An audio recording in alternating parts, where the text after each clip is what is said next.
Hello, everyone. Welcome to a echoey dropped frames, potentially, at least with my mics. I don't have soundproofing up yet in my new house. That's what it is. Yeah. Nice. There's also an AC about 4 feet from my mic, so that sounds good, all things considered, really. It's one of those Windows AC units. Yeah. Kind of worked out. Yeah. It's quiet, though. It's quiet. Anyway, Zeke, I haven't been paying attention to the news the past 2 weeks, so we're going to go through you two to explain everything. I will God damn it, why did you do this? I didn't prepare. Son of a bitch. I will prompt the new... No, that's better. That's better content. I will prompt the news story, and then you guys can tell us all about it. Cool. Yeah, I guess we could just dive right in. Zeke, you look a little bit apprehensive about this whole subject, though. Are you okay doing this? Are you? No, I'm the color guy. I'm not equipped for this. I make loud noises and fart jokes. I don't know what to do if I'm given a real job on this show.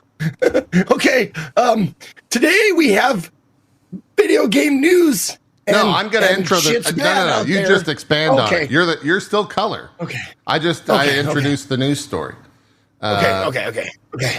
So I kind of just want to stay quiet during all this, to be honest now. If we did a show last Sunday, the majority of the show probably would have been talking about the Helldivers 2 kerfluffle that occurred. But then that evening... Double kerfluffle. Oh, double kerfluffle. That evening at 11, they just tweeted out and said, like, nah, we're not doing that. We're just going to cancel the whole thing from the PlayStation account. But they still kind of are doing it. No, there was more. Introduce the whole story. I'm going back on what I said. Go ahead. All right, here we go. We're going to start at the beginning. Okay. Here we go. There was Adam and Eve. Sony. Oh, yeah. Helldiver devs. Okay. Helldivers 2 is a twinkle in daddy's eye. And apparently Sony and the Helldivers 2 devs talk. And from the sounds of it, from what both sides are saying, the concept was, we want a big multiplayer game for PSN. The Helldiver 2 guys said, okay, we can make that for you. So then they made Helldivers 2.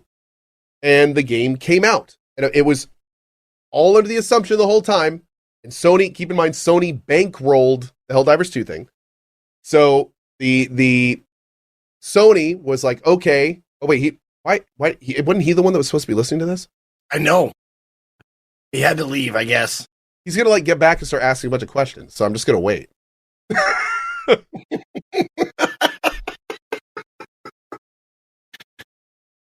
So what cup is that? What is that coffee cup? I didn't see the logo. Adrenus.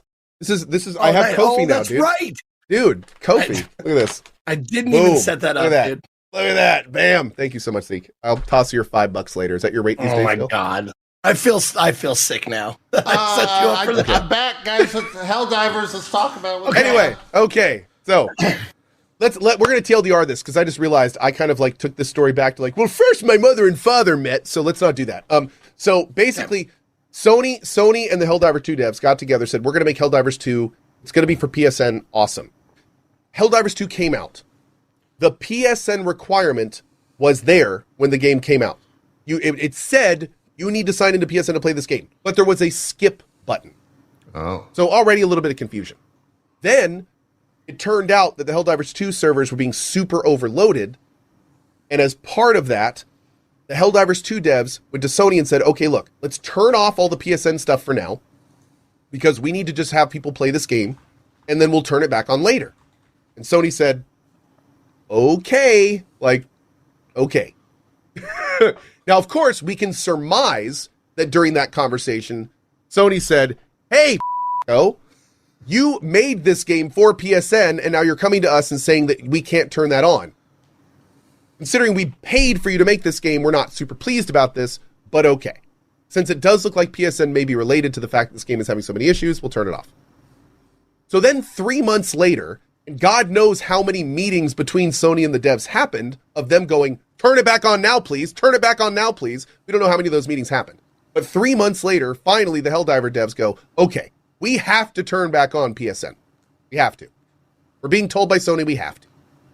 And when that happened, all of the fires started.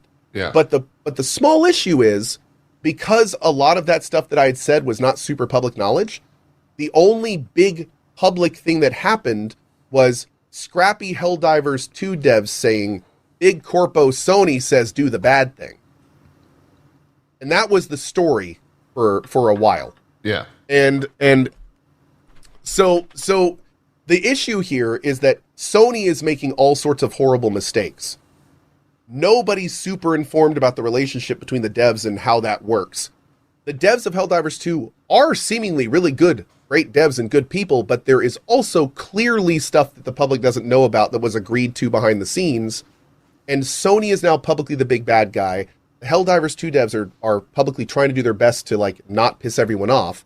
And to the point that you just made, when we were at that point of the story, Sony had publicly said, okay, we're going to stop forcing this PSN thing on you guys. In which case, the players got up and said, great, Sony isn't forcing PSN. The Helldivers guys won. The Steam review bombing worked. Everything's good. And that's where your story ends. Unfortunately, there is more to the story. And what that is that kind of while all this was going on, one of the big reasons this is such a big deal is because the PSN network is not available in over 100 countries where Helldivers 2 was sold. And that brings up all sorts of weird things because the developers are not the ones that decided where the game was sold.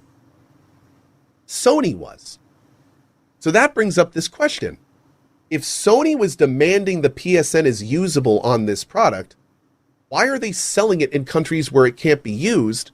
Why did they sell it in those countries and then not like immediately offer refunds? Steam was the one offering refunds. So it's this super weird, crazy situation. And then I haven't even gotten to the worst part. So while all this was going on and Sony was restricting the game and doing this stuff and Steam is now refunding the countries, Sony started delisting Helldivers 2 in all the countries that don't have PSN. So now you can't buy it there. And on top of this, now they're doing it to the Ghost of Tsushima PC version. I saw that, yeah. So like the crazy part about this whole Helldivers 2 thing is this is like 3 or 4 weird major not okay issues happening in parallel. And like people are kind of picking one and saying that's the issue, but it's not. There's like a bunch of stuff going on right now. All of it's shady and not good. And it's just really, really, really messy. So we're still kind of figuring out what's going on. So it's not done, essentially, because the whole PSN and country stuff. It is done. Like, it's done and it's not done. Yeah. The Helldiver stuff is done. Yeah. But the fact that it's not being sold is clearly not done. But that's it's like still not being sold in those countries. And now Sony is doing it with Ghost of Tsushima. Yeah. So now it's not only a Helldivers thing. Now it's a Sony thing. So, you know, it's a mess. It's messy and it's a mess. Yeah. Yeah. There you go. That seems like even covering it as you just did after it all happened, like living through that was probably a giant mess. Dude, so much stuff happened over the course of 3 days, and so many people were coming into chat like not having all the information, but stating things like they did. Yeah, it was very messy. Like a lot of those days were just correcting people. Yeah, like, sure. No, that's not right anymore. No, actually, this happened. No, Sony is now not selling it in those regions. Like, and you think it was bad for me? Like, there's streamers like Pirate Software and Bruce Green, the people that play Helldivers a lot. Yeah, and apparently for a few days it was just World War III in those chat rooms of just people coming in that don't even play Helldivers and just going off on Sony and the situation and yeah. But now, right now, Steam is refunding all stuff. All Helldivers 2 stuff. And Ghost of Tsushima. Ghost of Tsushima went out in pre-orders in regions that apparently it couldn't get. So they're refunding those. And Steam is doing that. Apparently PSN, chat, correct me if I'm wrong, I think PSN is now also, like if you could have gotten it through PSN, I think those are now being refunded as well. So wait, how does that mean that people could buy the game, but they couldn't actually launch it because they can't get a PSN account? I think the idea was that people could purchase it like online. You could purchase it for a PSN account, but then if you tried to play it on a PSN account in those regions, it wouldn't let you. So like for people that travel or maybe live in multiple places, so you're basically purchasing like a PSN FT. I don't know. Also, as someone's Man. pointing out, as someone's pointing out in chat, nothing. as someone's pointing out in chat, apparently there was a period of time before they put this in where you could buy it. So there was like a window where it was purchasable, and then they put in the restriction. Chat is saying. So, Chiro Scarlet says, even worse, someone playing in a restricted region got instant banned. oh, No, God. Mark Steele, the accounts are geolocated. You just had to create one in a supported region, and it works worldwide. Well, that's norm. I mean, that's Just you do that VPNing anyway. That's just stuff, VPNing. That's not it. So then what the other thing that I remember reading as this was all happening, because I was on my phone just, Jesus, Sony and Helldivers on fire. I gotta go pick this box up. What was the deal? The original issue with Helldivers was server stability and like all the issues that they had when the game was just Originally, super popular. was that yeah, it because was of the PlayStation account linking? so. Is that why they From turned what it I off? from what I understand, they thought that could have been a factor. It was not the reason. Obviously, PSN is a giant network that millions of people use all the time. Yeah. It's stable. But I believe in the course of their troubleshooting, when they were trying to figure out what the issue was, that was one of the things they disabled. I do not think it's the kind of thing where it's like, oh yeah, that's the reason the server sucked. No, I believe they still had issues after they turned it off. Sure. But I mean, they were working on a bunch of other things at the same time, so I don't know if they actually said that was the reason the servers died. Got it. Okay. All right. Seems like a whole can of bullshit. Yeah, and again, I mean, here's the thing: a lot of the stuff even I said could have been updated or changed. I mean, the situation was changing hourly, and I mean, it was very large and complex, and still going on. So Yeah. I definitely recommend, if you are interested, and this is to you guys, if you're interested in looking more about it, go find some information on it. There's people who have been like tracking this hourly and like timelines. Definitely find one of those. Yeah, for sure. Well, from one just absolutely. Well, before we move on of Okay. Helldivers, I just want to know: are you Let's guys hear. getting the cape? Are they making the cape? Oh, I heard they are. What's the the case? Steam So review what cape? they did was the CEO took a screenshot of the graph of the Steam reviews that just went like little bad, super bad, like a giant down line, and they're going to take that image and put it on a cape for Helldivers. Oh, Steam review bomb. okay. That's kind of That cool. was kind of funny. Yeah. It's kinda Making cool. making some lemonade, Yeah. making an omelet. I mean, the devs and we've said this for a while, but the devs and CEO seem like really good people for that game. So it sounds like they were kind of handed a piece of shit. It when does. all this stuff happened. The realistic the reality of the situation is that the devs seem really cool. The devs are really cool on Twitter, but none of us know them. And Yeah. none of us know what was said behind closed doors between them and Sony. True. So give them the credit they're due, but don't act like they're infallible. Like, we don't know the situation. Yeah. You know, for all we know, when Sony and those devs shook hands, it was for a PlayStation Network game. And if that's the case, if that's what happened, then this whole situation is a completely different situation than what is publicly being talked about. So, you know, I mean, like, again, people level head in this situation. Yeah. Oh, and they did, yeah, and somebody said in chat, they did fire the community manager over all this. But to be fair, he did at one point publicly tell people to go downvote the game on Steam. Yeah. That's So, I mean, like, I feel like that's one of those situations where he gets fired and the person firing him is kind of like, you know, we have to do this. We're sorry. Yeah. Exactly. And, like, it's all on your sword kind of deal. Yeah. I saw the people kind of like outraged that they let him go and stuff, and I was like, oh, what did he do? And they Kinda said, he told the entire population of Helldivers to go and downvote the game. Oh. Isn't that something like, if I were in his position, that'd be something to be like, I should probably pass this by the person who can fire me. I could probably pass this by my boss. Whoa. Okay, hold on. No? Hold on. Real quick, and I don't want to get out wrong information. I'll need to confirm this. But Vengos in my chat just said, that's not why he was fired. The guy was a huge douchebag and deleted the original Helldivers 1 Discord. Huh. Recently or just like sometime I have in the no past? idea. I have not heard that. I have not heard that before. But I mean, chat is saying that's true. Huh. Vengos says, but he did it a long time ago? Yeah, I mean, that's like Helldivers 1 is a super old game, so. Sounds like people are just like counting all the missteps prior to this. I feel like we could do a news thing. Like, wait, we just had confirmation from Capavex in chat. He was a douchebag. Can confirm. Well, I mean, Right, we have on the ground confirmation here. Yeah, I mean, it's one of those things. We have confirmation for this candidate. I like it. Oh man, it's one of those things where you just said, No, like, but yeah. So you're judging them by what you see on the internet and blah blah blah. I know. Blah, blah, but still, that being said, though, it does sound like there was more than maybe just that. We'll leave it at that. To be honest, that's all a company needs. Like, you don't, if you're actively telling your entire customer base to go and downvote a thing, yeah, the company is in complete legal grounds to be like, what the fuck are you doing? You're done. Yeah, I don't know. It's a very, again, situation's weird. I mean, arguably, like, the downvoting is what kind of got the gamers what they wanted. So, like, yeah, it's tough. Yeah, it's tough. Yeah, but if I was the boss, I would have done the same thing. I'd be like, dude, the ends don't justify the means here, bro. Like, yeah. And I mean, we kind of tell had people to downvote our game, even if it has good results, because that teaches a very bad lesson.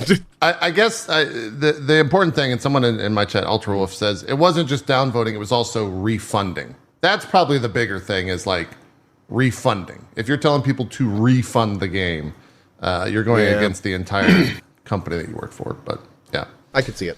Yeah, sounds like a complete big old cluster. God. Could you imagine what those emails internally are like? just holding down question mark and email and hitting send. Oh my God, I can only imagine. Just a mess. Well, we can go from Sony over to Xbox, because they've had a hell of a week as well. What? I thought Xbox was doing all right. No. Nope. Friend of the show, Phil Spencer, has got to be doing great, right? Friend of the show, Phil Spencer, is MIA. Yeah, he's... What? As far as I know. Yeah, I haven't seen him say anything, really, yeah. I think this was on Mondays when all this stuff broke. Microsoft closed Arcane Austin, Tango Gameworks, and more in what IGN's calling devastating cuts at Bethesda.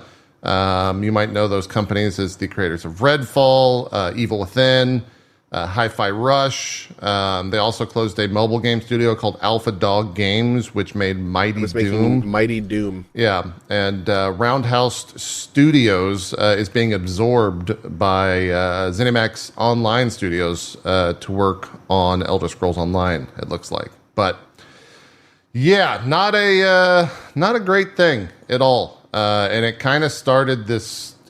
I think a lot of people, at least from what I was reading, and different people within the industry, devs and whatnot, they were putting out videos, and even at GDC, you were kind of there was this idea that like the firings are over, like things are starting to calm down, things are starting to like move forward, a little bit more optimism. Yeah, and there's like optimism, and then Microsoft just comes in and like just rips everyone up.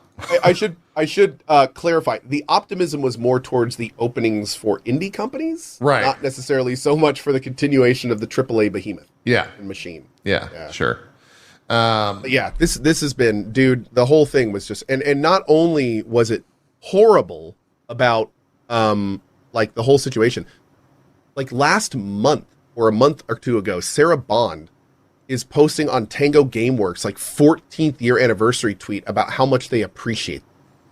And then less than 2 months later, she's on a talk show justifying why they released them with one of the most vacuous corpo answers that has ever come out of a person's mouth. Yeah. It was one of the most uncomfortable, like she looked uncomfortable, obviously didn't want to be there, obviously knew what she was saying was just gibberish and vacuous. And like, it was just, it's one of those things where you watch a human do something and everyone's in on how terrible it is, but you just kind of have to watch it happen. It was definitely, I mean, to give some context to that interview, which I don't know if it needs it, because I think what you're saying still stands true, but It was with Bloomberg News. Bloomberg is like a big business centered news. It's not really like our side of the industry facing, so to speak. And those were the kind of the first two questions that hit in the interview because they happened earlier this week. So of course they're going to ask about those. It sounds like after those two questions, what she was originally planned to do there, which was probably, this seemed like it was at a seminar, so it was pre-planned, right? It was to talk kind of about their mobile initiatives and you know, for shareholders to be like, oh, Microsoft's doing great stuff. And then all this shit hit with Xbox letting go of the companies, and it sounds like it was just a bad situation of like, they should have just canceled that fucking interview. 100%. 100%. They should have not done that. What did they think they were going to ask her? Yeah. Like, come on, man. Yeah. Seriously? Yeah, absolutely. That and you're right in her answer being like, yes, it was probably premeditated. Yes, it probably passed through a bunch of different hands in terms of how she was going to answer it. But you can't say anything good there. Like, no matter what you say, you're going to come off looking really soulless. I feel like the answer to that question is like the state of AAA game dev. Yeah. Like that is where AAA game dev is these days, is that. Yeah. You're not wrong. Yeah. It sucks. And somehow that the Sarah Bond interview was like not the worst thing revolving around this to come from an executive. The next day, Tuesday. Real quick. Yeah. Just before I continue, I just want to make sure it's said. This is everything that I'm saying, and I'm pretty sure them too. This is not a slight against Sarah Bond. No, we're talking about Microsoft. She's just in a horrible situation. Yeah. And like, again, I wasn't kidding when I say, if you watch her answer that question, she's in pain. Like when they ask the question, you can see her in her face be like, like, oh God, no. Yeah. So, I mean, it's obviously a terrible situation. And clearly, if she would have known about this 2 months ago, she wouldn't have been responding to Tango's tweet with that message. So it also leads you to think that maybe she's kind of being led around in this situation. Not defending a six-figure corpo, just trying to add some context to the situation. She was just the face. It's important to mention. Yeah. She was just the face of the thing. It does strike me as one of these like Microsoft execs in the background going, "Get out there! Get out there and talk to them." Well, I mean, she is an exec in her own right. I think she is. Yeah, Sarah Bond is she the president? I want to say Phil is the CEO of Xbox Gaming, right? And then there's like a different name for Sarah Bond is the president of Xbox. So president of Xbox, and Phil is the CEO of Xbox Gaming. I think he's the head of Xbox. They have like a weird structure, at least forward facing. I don't know what that means internally. A lot of times at these companies, like your forward-facing title is not necessarily reflective of your. Phil is the CEO at Microsoft Gaming. Yeah, and she's the president of Xbox Gaming. If you're going by Twitter profiles, right. Phil is the head of Xbox. But like, okay, I wonder if you could pull up his LinkedIn. It says what it is. He's the CEO gaming at Microsoft on his LinkedIn profile. So CEO of gaming at Microsoft. Yeah. Whatever that means. Okay. They all just like, it's like, congratulations on your promotion. Make up your own title. Yeah. Titles are a weird situation once you get to like the C level. I'm the CEO of streaming. Most of those titles are like backed by some sort of like internal hierarchy of like, oh yeah, he's a level 7. Oh, okay, so he's like C tier. Oh yeah, blah blah blah, like all that shit. That's truly how that structure works. Is that the Bumblebee or Grasshopper level? Which that's how it works. Do I get the go ahead. Make it sound like a D&D adventurers party. I mean, it's like that's level 7 there. I know how the corpo so. works. That's how it goes. I know many people on those internal rankings. Anyways, so a bunch of sevens got together. Level 3 CEO. Yeah. So what am I doing? He's got a black belt in gaming. Accurate. So that all happened. And then it just kind of like continued to have just silly things occur. For example, the following Matt Booty's thing. Yeah, the following day. So this all dropped on Tuesday. The following day on Wednesday, The Verge first reported that when did this happen? I think it was at like a town hall, an internal town hall. Matt Booty, head of Xbox Game Studios, held a town hall to discuss the division's future goals. And the big quote that came out of that was, quote, "We need smaller games that give us prestige and awards." That's so good. Great. So good. Maybe some like super well-made, stylized kind of like, musical, artistic, really well critically reviewed game. We could call it, I just don't know, Hi-Fi Rush. Yeah. Like a rhythm game. Yeah, that sounds great. Is that what you're thinking about? It won a game award. It won a Game Developers Choice Award, and it won a BAFTA prestige. A month ago. It sold, or rather, it had 3 million players. Who knows how many sold? That's probably. I feel like Matt's onto something with that, but I feel like there's like an important part of that tweet missing.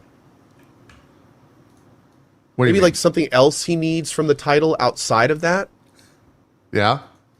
What are you getting at? Maybe Money? something. Maybe that's. I think that. Can't put my finger on it. I think that might be it. Is it so money? he wants all those things and also money. It to make a lot of money. Yeah. And I guess that's the part that Hi-Fi Rush didn't do, unfortunately. Yeah, that's probably true. The big statistic is 3 million players. They don't say 3 million units sold. Yeah, those are Pass. Game Pass players. Yeah.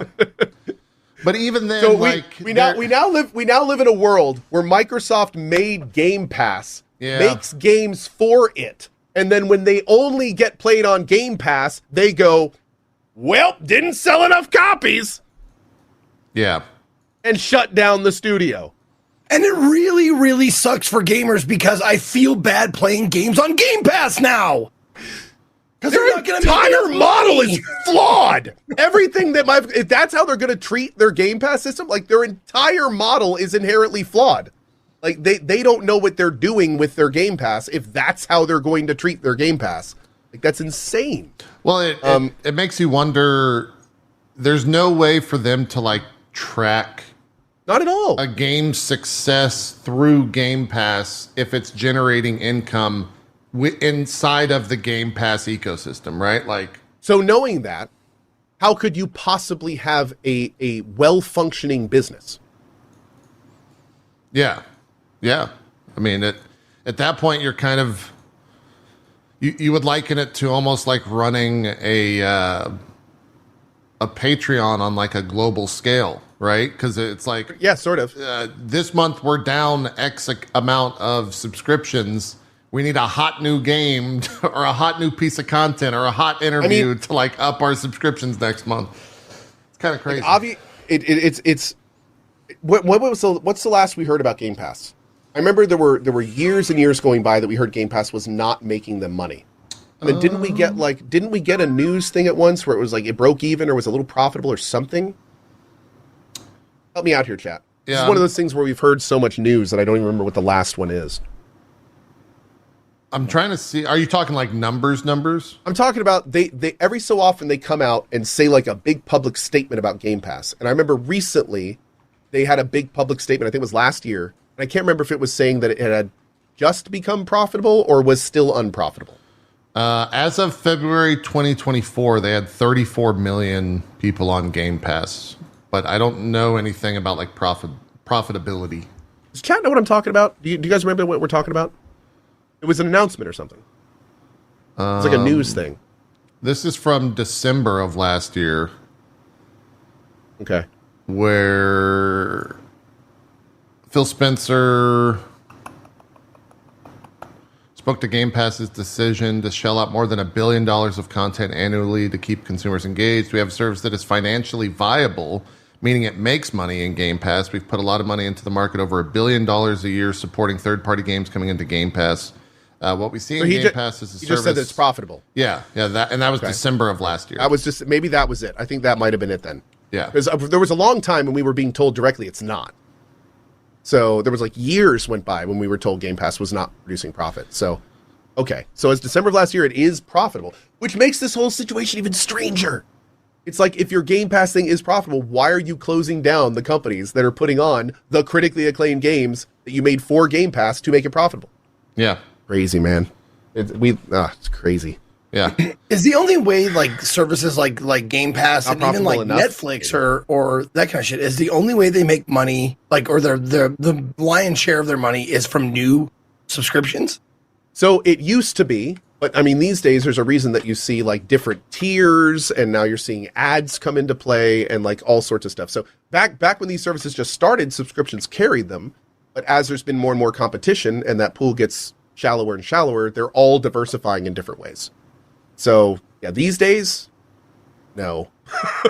These days you have to pick your tiers and packages and all that. At least I don't know if Netflix is like that, but I know Prime Video is like that, Hulu's like that. A lot of places are moving that direction. Yeah. I mean, it for most of these Disney's companies, just soaking up everything. Disney's conglomerating. Like what is it? I opened the Disney app yesterday on my TV, and it immediately loads like 6 other apps that you then have to go through, and it's just like, great.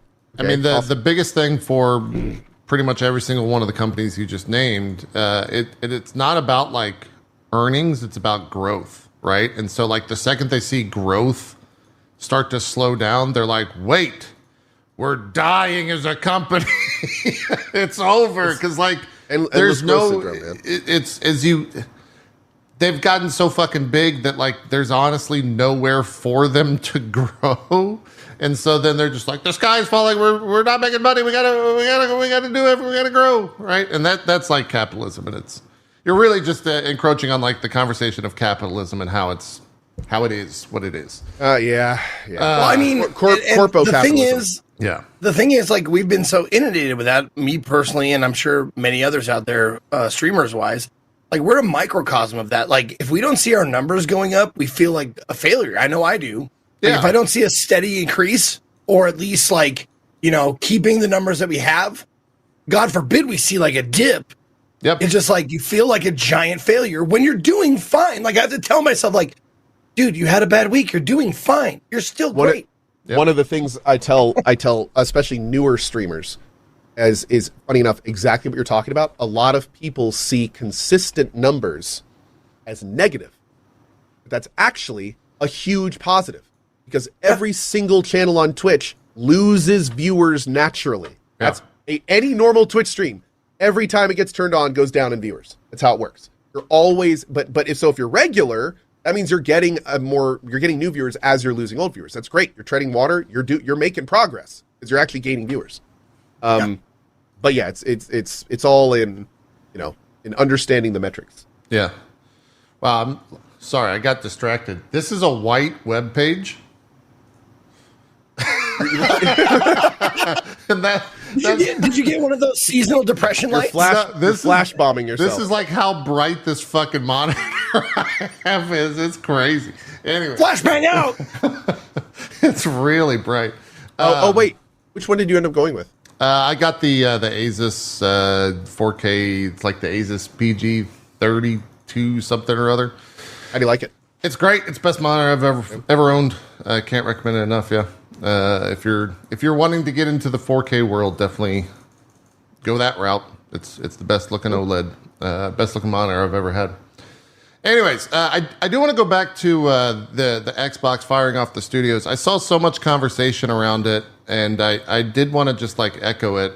People like Alana Pierce, who had a video, who works on God of War as a writer, and people like Jeff Gerstmann, who's just a long time seasoned, 20, 30 year in the industry journalist. There were so many people like them who were just saying like, why the fuck would you want to work at Xbox right now?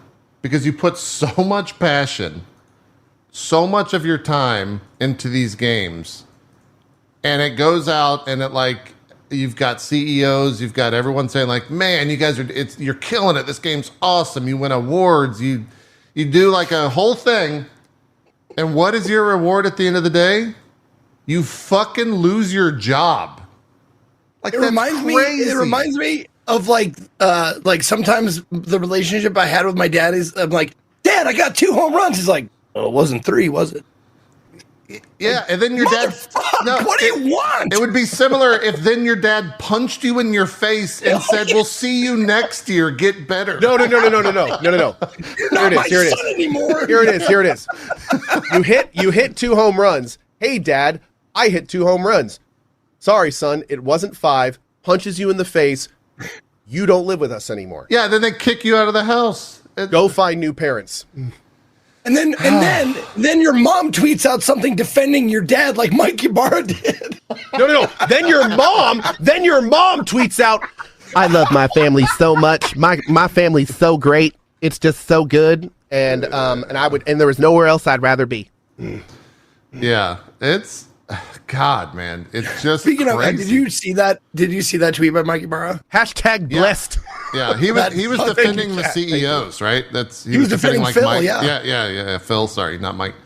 Yeah, I'm saying, like, you know, he's like, and we've met Phil. He seems like a decent guy, but he's also a corpo. So like, you got to take the good with the bad. Well, but he's the like, thing that sucks, Phil. Yeah. the thing that sucks that people need to understand is one of the primary reasons that top tier executives are paid so much is because it's their fault when shit goes wrong. That is one of the reasons that they are so well compensated. So it is, you know, yeah, just keep that in mind. Like, you know, it's okay to understand the context, but you have to understand they're a human, but also understand their position and the fact that, you know, they have a really nice car, so they can be sitting on that show taking those weird questions. And that's like Phil came on here.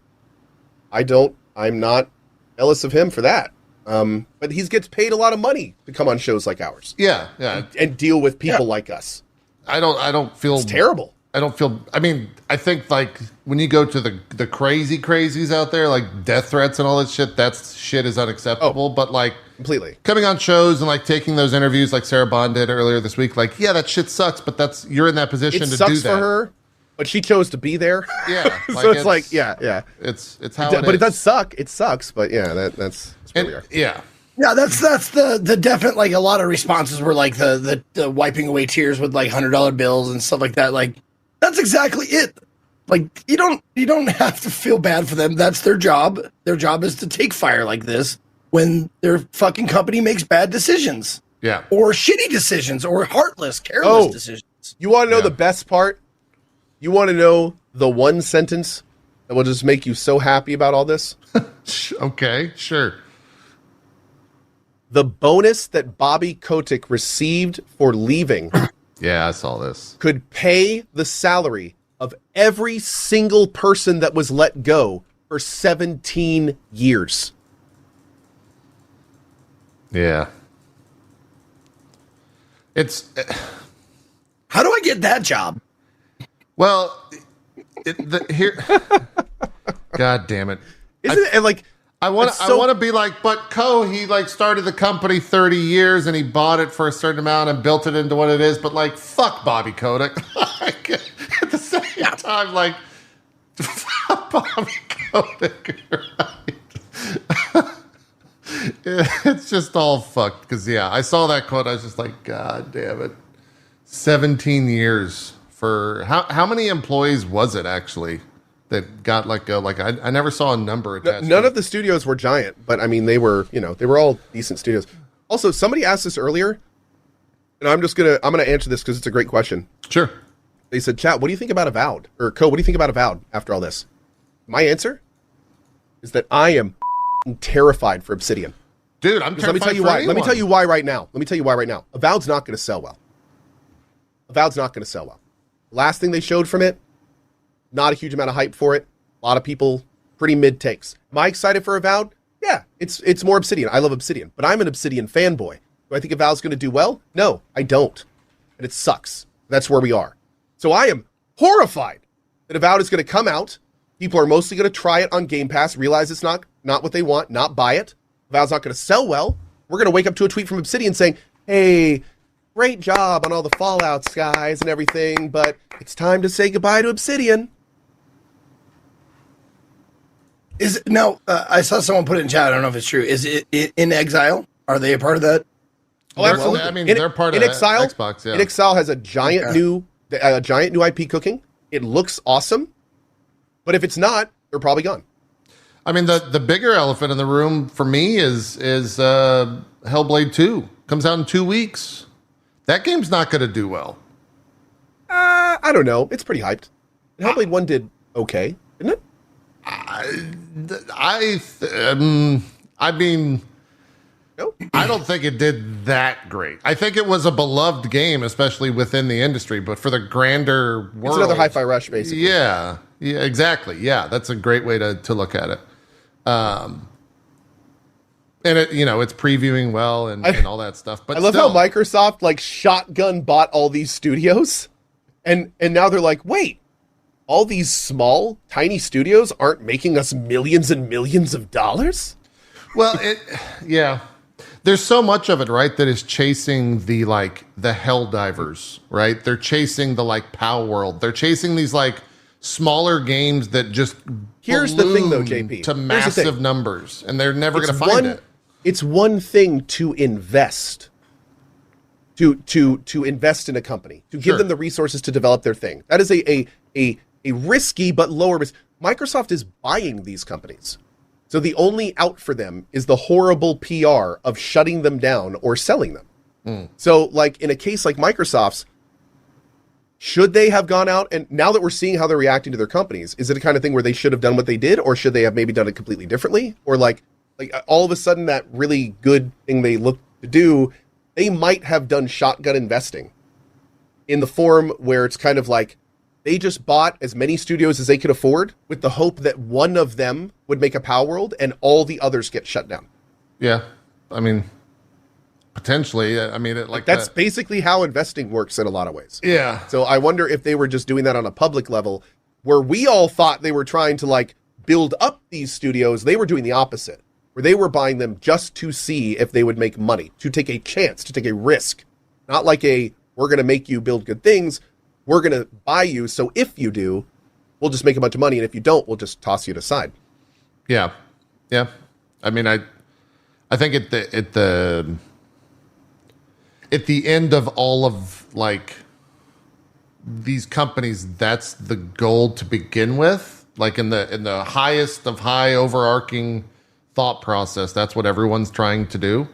But it's impossible. You can't figuring out that POW World is going to blow up like POW World did. No one could have seen that. No one could have guessed that. Yeah. No one in the fucking right mind could have. Helldivers. No one could have guessed that game was going to blow up. It's impossible to find that stuff. Which is one of the reasons you have to take risks like Microsoft. You have to take those chances. You have to kind of do what they did. You just buy the studio. Well, I mean, again, the proper thing would have been to try to do more investing and maybe keep your face out of it. So if the game fails or whatever, it's cool, we lost some money. But by tying their company name to it, now they're dealing with this. Yeah. Now we're seeing what happens when you decide to take the route they did instead of behind the scenes investing. Now they're dealing with all of that, and this could be just the beginning. This could be the first domino of the we literally could have seen the first domino of the Embracer Microsoft arc. Yeah. I laugh only because you're right. If you look at where Xbox is right now, just as a brand, they don't have that they don't have the Halo, right? They don't have any of that. They have a Halo game, but it doesn't carry the same weight that a Halo did in the Halo lost 2 and 3 days, right? There's no identifying game for that entire IP, and now the identifying thing for the IP is oh yeah, they bought those companies, then close them. Smoked. Is that because you are an employee or know someone that is, or is that in the news somewhere? Uh-oh, that doesn't sound like if you could link me where you read that, I would appreciate it, because that's Bloomberg reported it. What was this? Microsoft is offering voluntary buyouts to ZeniMax employees. What is that? So that if they want to leave? Was that what you're saying? That's you can go before we tell you to go. Yeah, I mean... that buyouts generally happen when a company knows they're going to do layoffs, but instead of actually firing people, they want to let people have buyouts, so enough volunteers leave so they don't have to do the layoff. Yeah. Well, that was the other thing. God, I forgot who reported on it. Oh, thank you. Somebody actually linked it here. But people were reporting that like this stuff that happened regarding all these companies this past week, it's the first to come. Like they're not done with that stuff. Oh yeah. I'm sure, dude. So not a But good. again, not a good look. the only slightly good thing here. The only slightly good thing here is kind of like Embracer and kind of like Microsoft. We're seeing the top AAA foam start to dissipate. Like this, like what we're seeing with these major companies is the breakup of like a lot of what traditional AAA gaming is and was. So the only kind of silver lining here is these could be the eggs breaking for the omelet that is hopefully going to be a much better game, a much more healthy game dev industry. As somebody, I think one of the either the Tango guys or someone tweeted out, every company knows in the back of their mind that when they sell, that's the beginning of the end. When it comes to this game dev stuff, like when you sell your game dev company, like that is the beginning of the end of your company, be it all the talent leaves or it gets shut down or it gets sold again or something like that. So if it gets into the culture of game dev, that they keep seeing the tangos, they keep seeing this stuff, then it's going to be the kind of thing when we see these companies get bought, we're going to be like, maybe we'll go look at that indie. Maybe we'll go look at these. Like the culture is going to start changing because of all this stuff happening. That might be what game dev needs to start moving in a better direction. Because frankly, we've been moving in this terrible direction for a decade. Like this has been getting worse and worse and worse and worse for years and years and years and years. And we're just now seeing it start to crumble. We really saw it at the beginning of Embracer, but now we're starting to like see the more effects of it. So hopefully with a little bit of optimism here that this is going to be like all of the kind of monolithic stations, the more permanent fixtures start to crumble. Hopefully that'll make more room for indies, more forward, healthy looking companies, things like that. So yeah, we'll see, man. My only, not necessarily a rebuttal, the like asterisk for that. It was, I think it was Alana Pierce that said this. I don't want to take credit for it, but she had a great point that like, it's not just AAA studios that are closing. Like every single day an indie studio closes, you just don't hear about it because it's 5 people. Because they don't have a huge hit or and like it happens so often that I hope you're right, but at the same time that like a Tango closes or gets shut down or whatever, there's 100 indie studios that are closing every month. That's true. But for every one of these AAA studios that closes, it's another game that AAA is not going to make money on. And the gaming pool is getting bigger. More people are spending money on video games. So my point is that as these AAAs start losing more and more of these potential indie hits that we're seeing like Palworld, we're going to see more and more of those transition to indies. We're going to see more and more Core Keepers and more Terrarias and more Stardew Valleys and like games where people play them because they're amazing games full of passion and awesomeness, not because they're full of amazing cutscenes and mocapped voice acting and stuff like that. Yeah. So it's there's two sides. I definitely see Alana's point to that, and it's 100% true. But I think both are kind of in some ways. I don't think they go against each other. Yeah,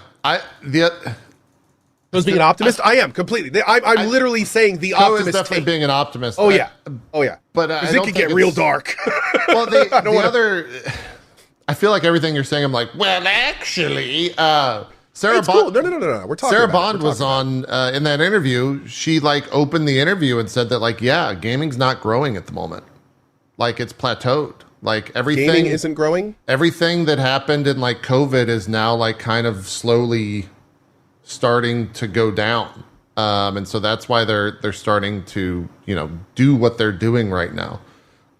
Which I thought was kind of crazy to hear, but I guess what they're ultimately saying is that like the growth of the industry has slowed down like not tenfold. That's a made up statistic. It has slowed down compared to like COVID, which that makes total sense. But I don't know the actual like rate of slowing down that has occurred. But that's definitely something that they're out there saying that like, yeah, gaming's slowing down. blah, blah, blah. So I don't know if that's just corpo talk of like, yeah, there's no infinite growth. I mean, here's the deal. I immediately start Googling that. I'm seeing a bunch of stuff saying that gaming's great, still on a meteoric rise. I see multiple things talking about how all industries are going down with the economy. But Sure. I don't see anything about gaming plateauing or getting less relative to other industries. I mean, we can pull up, well, I don't want to pull up the whole Bloomberg interview. But yeah, I don't know. And then, well, I mean, hope are we you're talking right. about like mobile industry and stuff too? Anyway, never mind. Yeah. I think that's.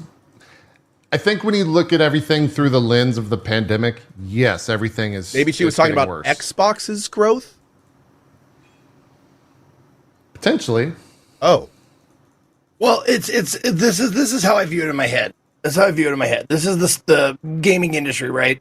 yeah. It goes bloop bloop bloop, and it goes up, and then there's COVID. But they're thinking about it like this, rather than taking that chunk out Yeah. and thinking of it like that. You know, because COVID was as a Chad is random saying- weird time. Zeke, that was a penis. If you could please try to Was it? It was a nipple at best, a witch's nipple. remember who we're broadcasting to. Come on now. If it's like 0.1 a penis, it's a penis. You don't even know who I live with. She sees boobs and penises everywhere. There we go. Drop frames. That's right. Industry insight? No.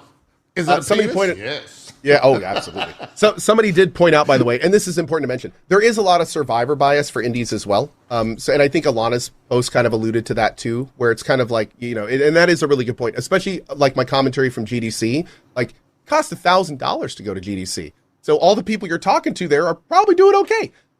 You know, so they're going to obviously be a little optimistic. So it's that kind of situation. But yeah, so even with that factored in, though, it's still like, I don't know. It's still pretty tumultuous.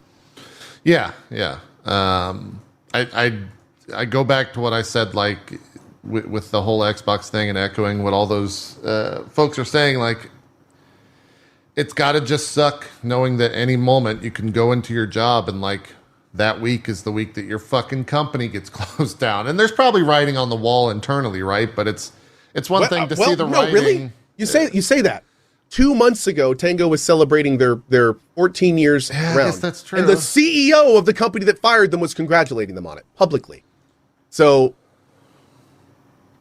if anything, that shows me there was no writing on the wall. You might That be shows right. me. Yeah. That shows me there was a board meeting a week before it happened where some of the wrong people got really uppity about them not making enough money. And then out of that meeting, you know, somebody walked a handwritten letter to Sarah Bond's office and it's like, yeah, you're going to have to remove these companies by Thursday. So go ahead and make a plan for that. Yeah. It might be true. Someone, Jinx in my chat provided, regarding the industry, the executive director and video game industry advisor at Circana, who is NPD, who puts out all the statistics, basically NPD numbers of like game sales and all that stuff. He used to work at Activision. I'm just reading his Twitter bio. He used to work at Activision and Warner Brothers Games. He basically said this was in February. And so I think 2024? this was, 2024. He said, quote, "Survive 2024," end quote, "has been the key theme of my convos with publishers and retailers so far this year. Industry spend CAGR. What does that mean in business terms? What does that acronym stand for? Compound annual growth rate. Compound annual growth rate has been basically flatlined since the pandemic. No significant upside room for players/hours growth. Cost keeps rising. Market's got to get to GTA 6 and hope." So, I guess. Wait. What? So, but then there's stuff like How World? Like what Well, you can't plan for that. That's like. Yeah, that's right. You can't plan for that. But I don't like. So he's saying the whole industry is making less money and companies are not able to survive because of that as of February of this year. Mm-hmm. Now, we knew the game industry was already struggling, but is that like the industry or how much money the industry is making? I mean, it sounds like he's pinning that all on compound annual growth rate.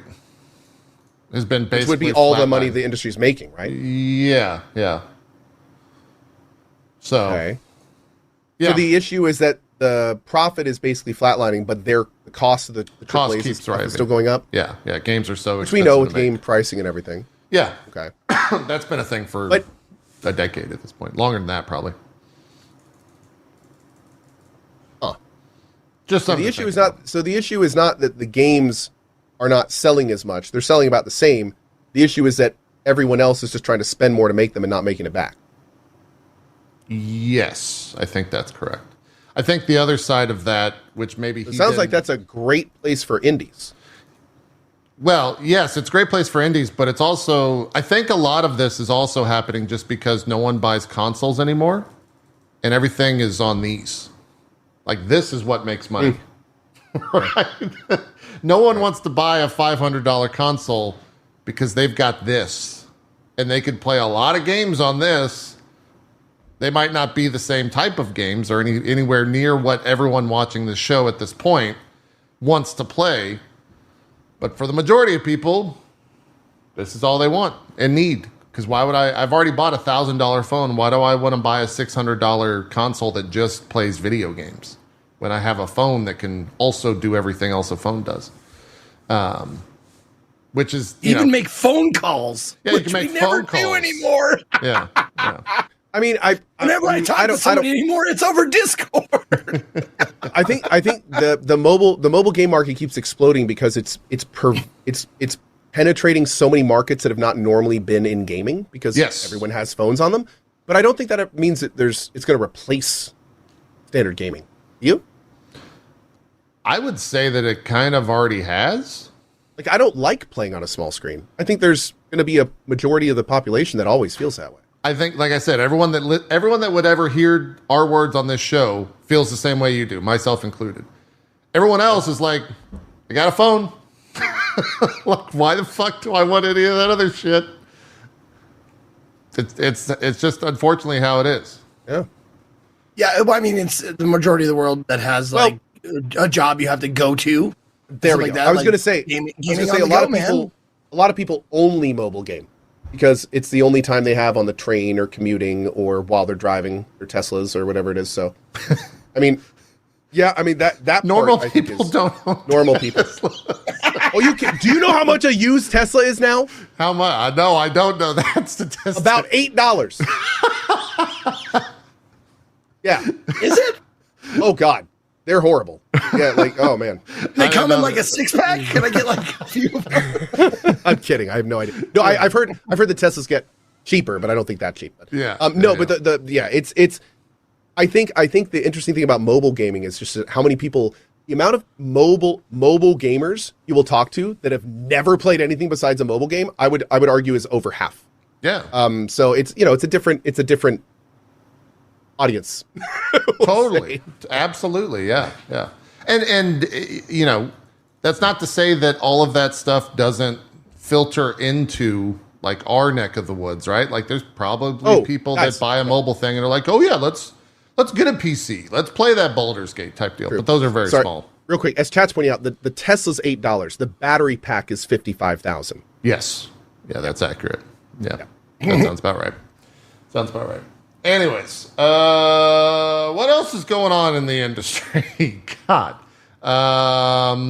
Nintendo was out there, and they're just like, "Hey guys, we're Nintendo.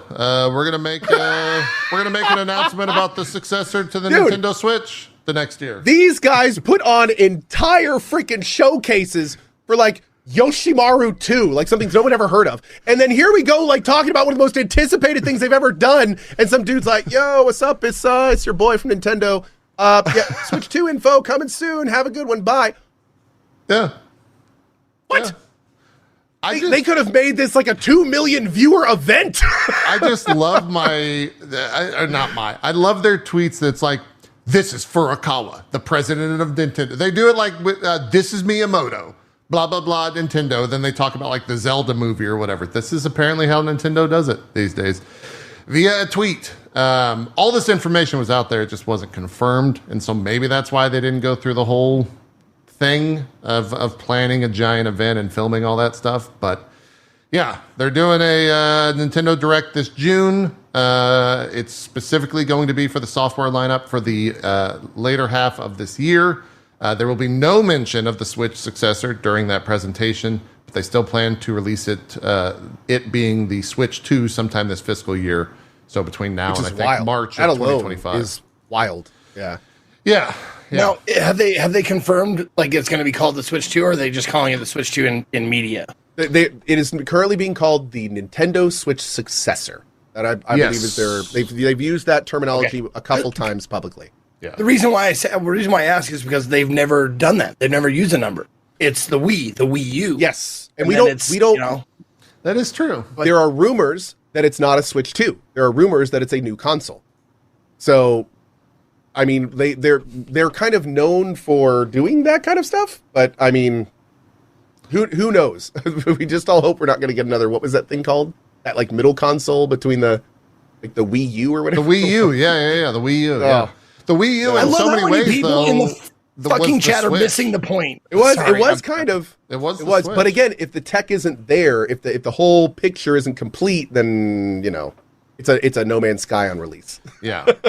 And there's been conversation. We talked about it, I think, on our last show about the hardware that they're going to be focusing on, like 1080p 60 and not going anything crazy in terms of resolution and all that stuff. So we will see.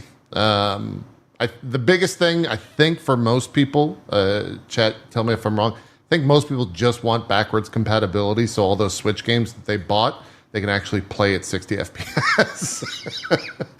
Right? That's probably... Give me Xenogears at 60, or give me another console, because I'm not going to play it on that shit. Exactly. That's just where we are. Give me anything at 60 FPS on that console, apart from like a Mario or something like that. So, that's what Nintendo's up to. They're just making money. Very boss move, though. Yeah. That was, like, especially in this day and age, like, GG, guys, my lord. I'm not even, like, the biggest Nintendo fan, and I saw that tweet and was like, who are you to be this, like, badass? Yeah. Yeah. You're not wrong. Oh, man. You are not wrong. Let me continue pulling news. We can talk about, I guess, today's latest outrage news thing, and probably rightfully so.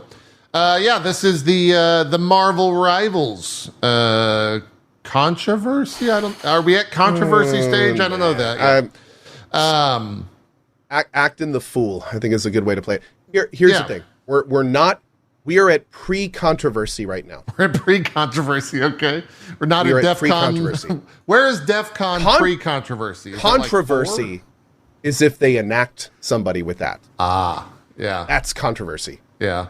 That's going to be like, whoa, like that's a streamers rise up moment. Well, I mean, let's introduce it. Yep. I don't think they will, Coke, because they've already said that they're going to change it. So I don't think that's going to happen. I completely agree. Yeah. Yep. It should, that should have never been in there. So yes. In fact, I'm pretty sure it's illegal. I think, I don't think I was told a long time ago that stuff was illegal.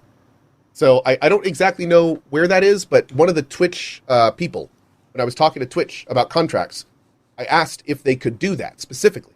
And they told me straight up, no, that's illegal. That's a commercial, which is a different contract, different thing. This is not that. They can't tell you to do that in this style of contract. Yeah. So it's like, okay. Let's introduce that and it. Oh, chat's saying say what it is. Yeah, people are still confused. So the premise to this all is Marvel Rivals launched into its closed alpha test, I think, the CAT, the CAT, on Friday this past, on the 10th of May.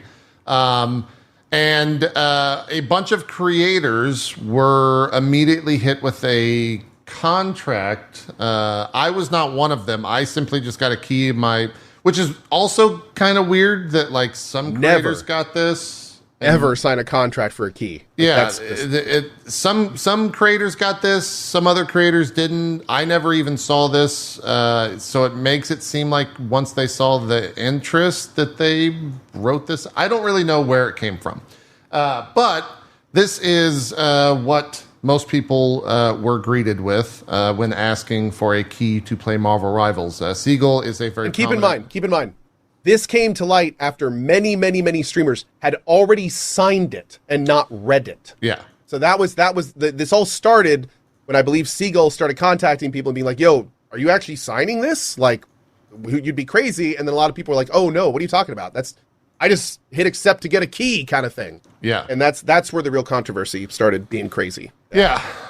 So this came out from Seagull last night. And the agreement reads, there's a non-disparagement clause, and it says the content creator agrees to not make any public statements or engage in discussions that are detrimental to the reputation of the game being Marvel Rivals. This includes, but is not limited to, making disparaging or satirical comments about any game-related material, such as a game features, character, or music, engaging in malicious comparisons with competitors, or belittling the gameplay or differences of Marvel Rivals, or providing subjective or negative reviews of the game. I love the last line to me is the most, like, do not say you don't like the game. And that is the only way, if you agree to that we will give you access to our game. Yeah. By agreeing and promising you won't talk badly about it. And like it, I don't, I think even says satirical in the second line. You can't even joke about it. Yeah. About it. My listen. We know it's an Overwatch clone, but you can't say it. Okay, don't say it's Overwatch. This here, or else you're in violation. That's right. This here has total Square Enix vibes. When Square Enix stood up and said, "Do not compare our Splatoon clone to Splatoon. That's incredibly insulting to us." And it's like, very much so. No. Yeah. I'm not going to stop doing that. Sorry. I'll just reiterate my tweet around this, because for me, all this, it does nothing good. It completely taints any conversation around this entire game, whether you're a creator, a viewer, or a dev themselves, because like, I will say, yeah, I've been enjoying this game. I put 10 hours in this game. I was playing last night off stream. Most people are going to hear that, rightfully so, because of this, and go, yeah, dude, sure. Wink. Like, chill harder. Yeah, that's exactly what they're going to say. And I can't be like, well, actually, no, because this fucking agreement exists, which I never signed. Here's the thing, JP. Why would you? Like, and that's another thing. Sure. Like, why, as somebody who had to sign a contract like this, like, why would you ever, like, want to, like, defend that? Oh, it's like, oh, you think it's shitty? Cool. Yeah, and that's how I was on stream. Well, I was, to be honest, like, for some reason, chat thinks, and this is if you're offended by this, I'm sorry, which is never a great way to start out a statement. I was going to say that's not the best. But if you're offended by this, I'm sorry.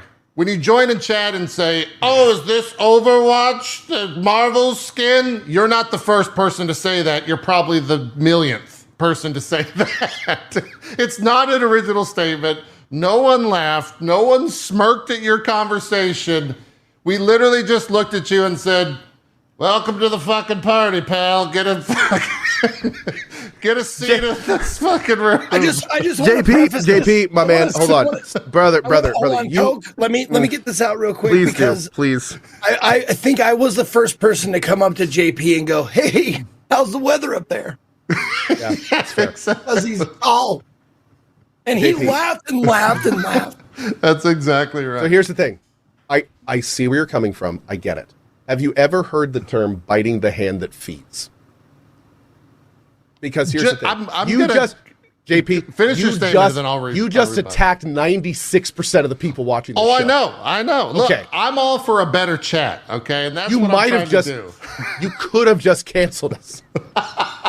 You could have just canceled.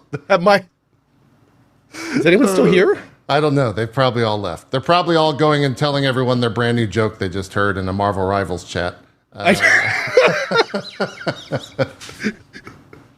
Dropping in the lyric, playing Little Kitty Big City. Hey, lyric! Did you know? No, they're writing that shit down for the office. Yeah, I mean, I made got their crib notes. I made got a little flashcard. Hold on, you're gonna love this.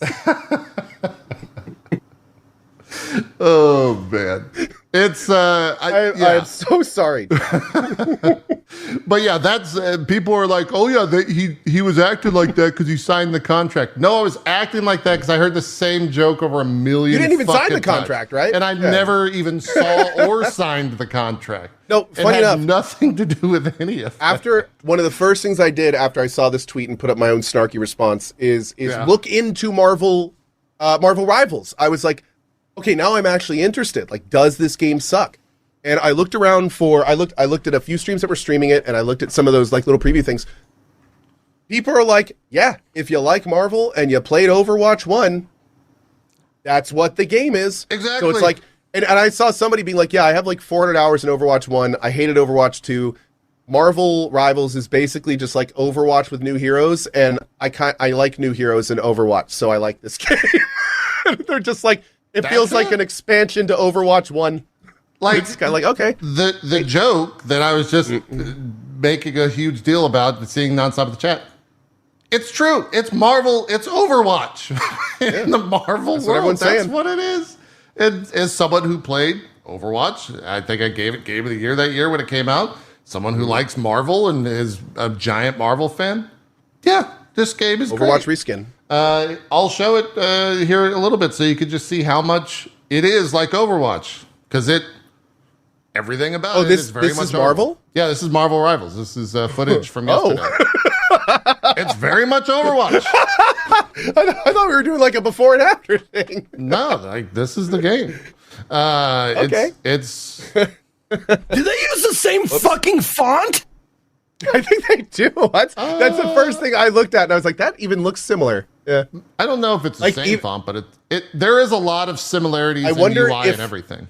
I wonder if the font lean is, if they like measured the angle and copied it. Maybe. Yeah. Yeah. It's like it. Okay. Yeah. Oh my God. A lot of the heroes I heard about it. I never watched any gameplay, but then just watching that, like down to the spray painting of your symbol on the wall and shit like that. And then like the font, that first I was like, go. And I was like, are you fucking kidding me? Yeah. This is legally distinct Overwatch. Yeah. It's very similar. Like the heroes even have same abilities. Listen, JP, you listen here, meow. Okay. I don't want any satirical comments. I don't want comparisons. No, I didn't sign. I didn't sign the contract. Stop hating. I don't care. Oh, this supersedes the contract? Okay. No, by watching it, you agreed to it. Oh shit. Yeah. Should have read the fine print. Fuck. Now, how far does the satirical thing go? Because satirical is like opinion based. Like, if I said like Doctor Strange more like Doctor Crap. Or something like that. Is that satirical? That's it. So, dude, some guy wearing no. They're going to be wearing an actual jersey for the cup. They're going to run in with like a hat and a whistle and a card, and they're just going to get one of those big wooden hooks from like the 50s and just pull you off the side of your stream. It's going to be awesome. Can't wait. It's going to be called. Oh yeah, no subjective opinion. No subjective negative opinion. But what about objective? Because like, so I just want to like you do like a fact finding, like this is proven by fact that Doctor Strange is the worst player on like statistically on this map. Dude, you have to give like a presentation about why your points are valid. Zeke is in court, sitting in the witness stand with a judge to his right, and he's talking to the lawyer. No, sir, it objectively sucks. The game sucks. It wasn't subjective. It's garbage. It's a garbage game. I was not in the wrong. Give me my channel back. It's a garbage game. Oh, man. That makes me laugh. Yeah. So they really shot themselves in the foot before they even they're not even out the gate. Like, this game's not coming out till next year. I think it's 2025 scheduled release, and this is what people will know it as. The Overwatch clone that says don't say it's an Overwatch clone. I'm honestly like the bigger question to me is why are they fucking bothering putting that shit out? Like, why do they even give a shit about when people say it's like Overwatch? Overwatch sold a gajillion copies. Yeah, it 100% I agree. Why would you not welcome that? Because it's such an easy thing to be like, oh, it's Overwatch, that game that has a second one out right now that no one is having fun playing, and the community constantly bitches about how they want a new game to play.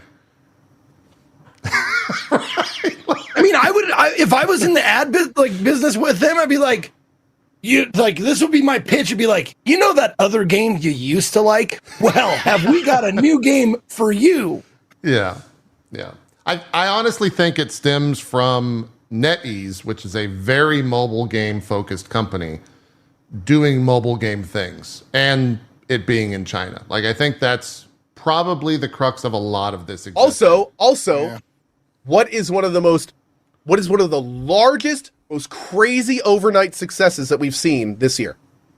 Oh, Power World. Yeah, Power World copying Pokemon with guns. Yeah. Can you imagine if Power World had given out keys and be like, don't say it's like Pokemon. That's the only way we're going to give you a key. Don't say it's like Pokemon. Can you imagine?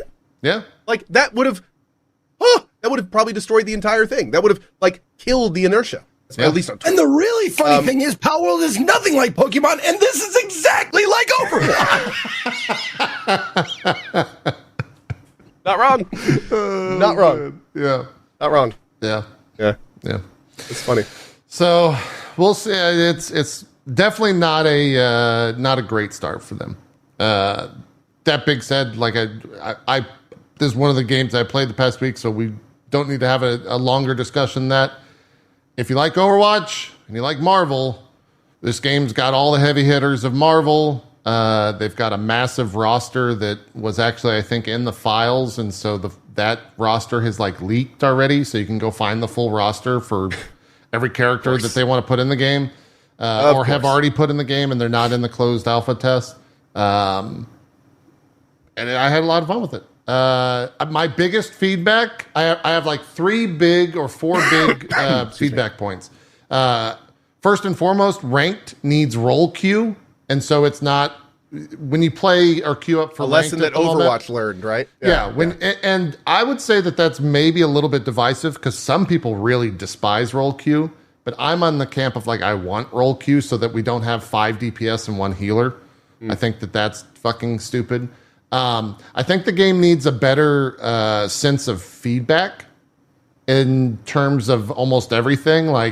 When you're shooting, there's there's a very slight feedback, but it's not great. When you die, because it's third person, I think in Overwatch, the way that it shows that you died, it would zoom out and go third person. They can't really do that here, so your character just falls over and the camera stops. And that's how it shows that you died. So it's not a super... The game just kind of lacks giant amounts of feedback is maybe what I'm getting at mostly. By the way, just to kind of talk, because this played into what we were talking about earlier, it's a little off topic real quick, but since we're kind of talking about it. Sure. Polish Power says, aren't companies like this the epitome of what's been killing the industry the last few years? Why give them the time of day if they're actively participating in the detriment of our hobby? Polish Power, what you're saying is in many ways correct. To put it bluntly, obviously they do bring games to us, many of which we enjoy playing. But I would say overall, the large companies are absolutely, especially lately, becoming more of a detriment than a positive. That being said, what you just said is something that every one of us needs to decide. So the next time you do buy a AAA game, ask yourself, am I good spending $60 on this or getting V Rising and Core Keeper for the same price? That's the kind of stuff that when we were earlier talking about the transition of gaming culture, about that's what needs to change. Not us up here, not the companies themselves. What needs to change is gamers going, I don't want to pay $70 for that new game. I would rather buy 3 indies. And if enough people do that, then what you're talking about is exactly what's going to happen. That's when it's going to start working. So what you're saying is that the model of my stream is changing the world. Thanks. I do think that's a pie in the sky optimistic approach, because that would only work if so many people. Here's the thing, though, JP. The companies are already crumbling. It's not like they're doing great, and if we all stop buying stuff, they're gonna get a little less money. They're falling apart. Look at Embracer. Look at Microsoft. I mean, these companies are shedding millions of dollars. Yeah, but Embracer has Microsoft lost is worth billions. like $3 trillion. That's 3,000 billion. That's true. That's true. And they're sucking Stupid, enough. buddy. They're sucking enough to where they're killing off awesome studios that they're saying are great 2 months earlier because that's how poorly things are going for them right now. They're taking giant PR hits because of how poorly things are going for them right now.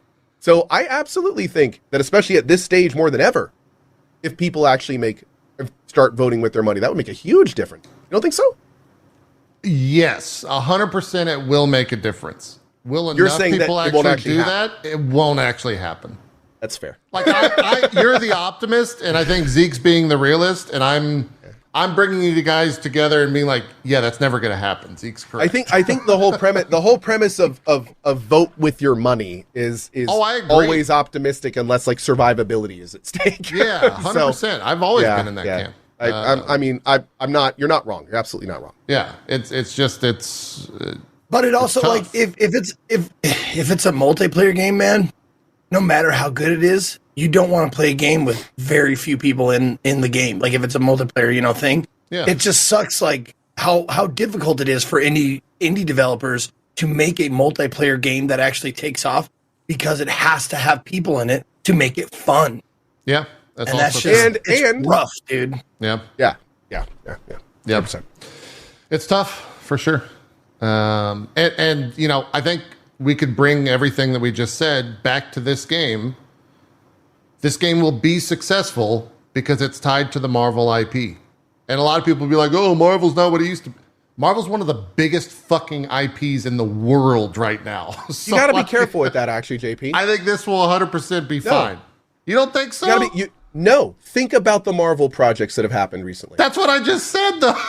think about Marvel. Think about Marvel Avengers. Sure. Think about the online games. Think about how much resources went into them and how quickly they closed down. Think about how much Microsoft is paying for the Marvel license. Mm-hmm. Think about all the different things that go into a game like this. If this thing flops, that's huge. That's right, huge. but here's the difference, though, is that those were bad games. This game's fun. And I'm the biggest Marvel Avengers apologist, I guess, because I found the fun in that game, but this game's fun. It's Overwatch, which is a proven fun game with Marvel IP. The thing is, though, is the Marvel, when you bring in a Marvel IP, that's going to raise how much success it has to have, right?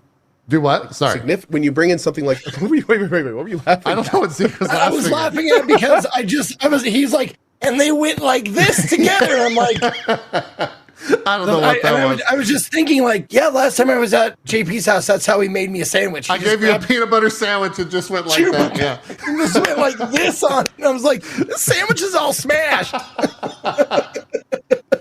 Oh, good. Wow. What were we gonna say, Coach? Now, I guess now I understand you're bound by contract, so you can't say what you need to. But I you will say, son of a bitch. for someone in chat that I says didn't Cohen sign hates the Marvel, I don't contract. hate Marvel. This has nothing to do with hating Marvel.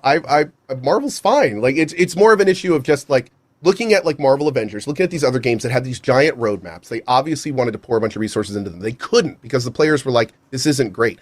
Do you really think that this game will have the power that those didn't? Yeah. I mean, the others were based on other games too that were successful.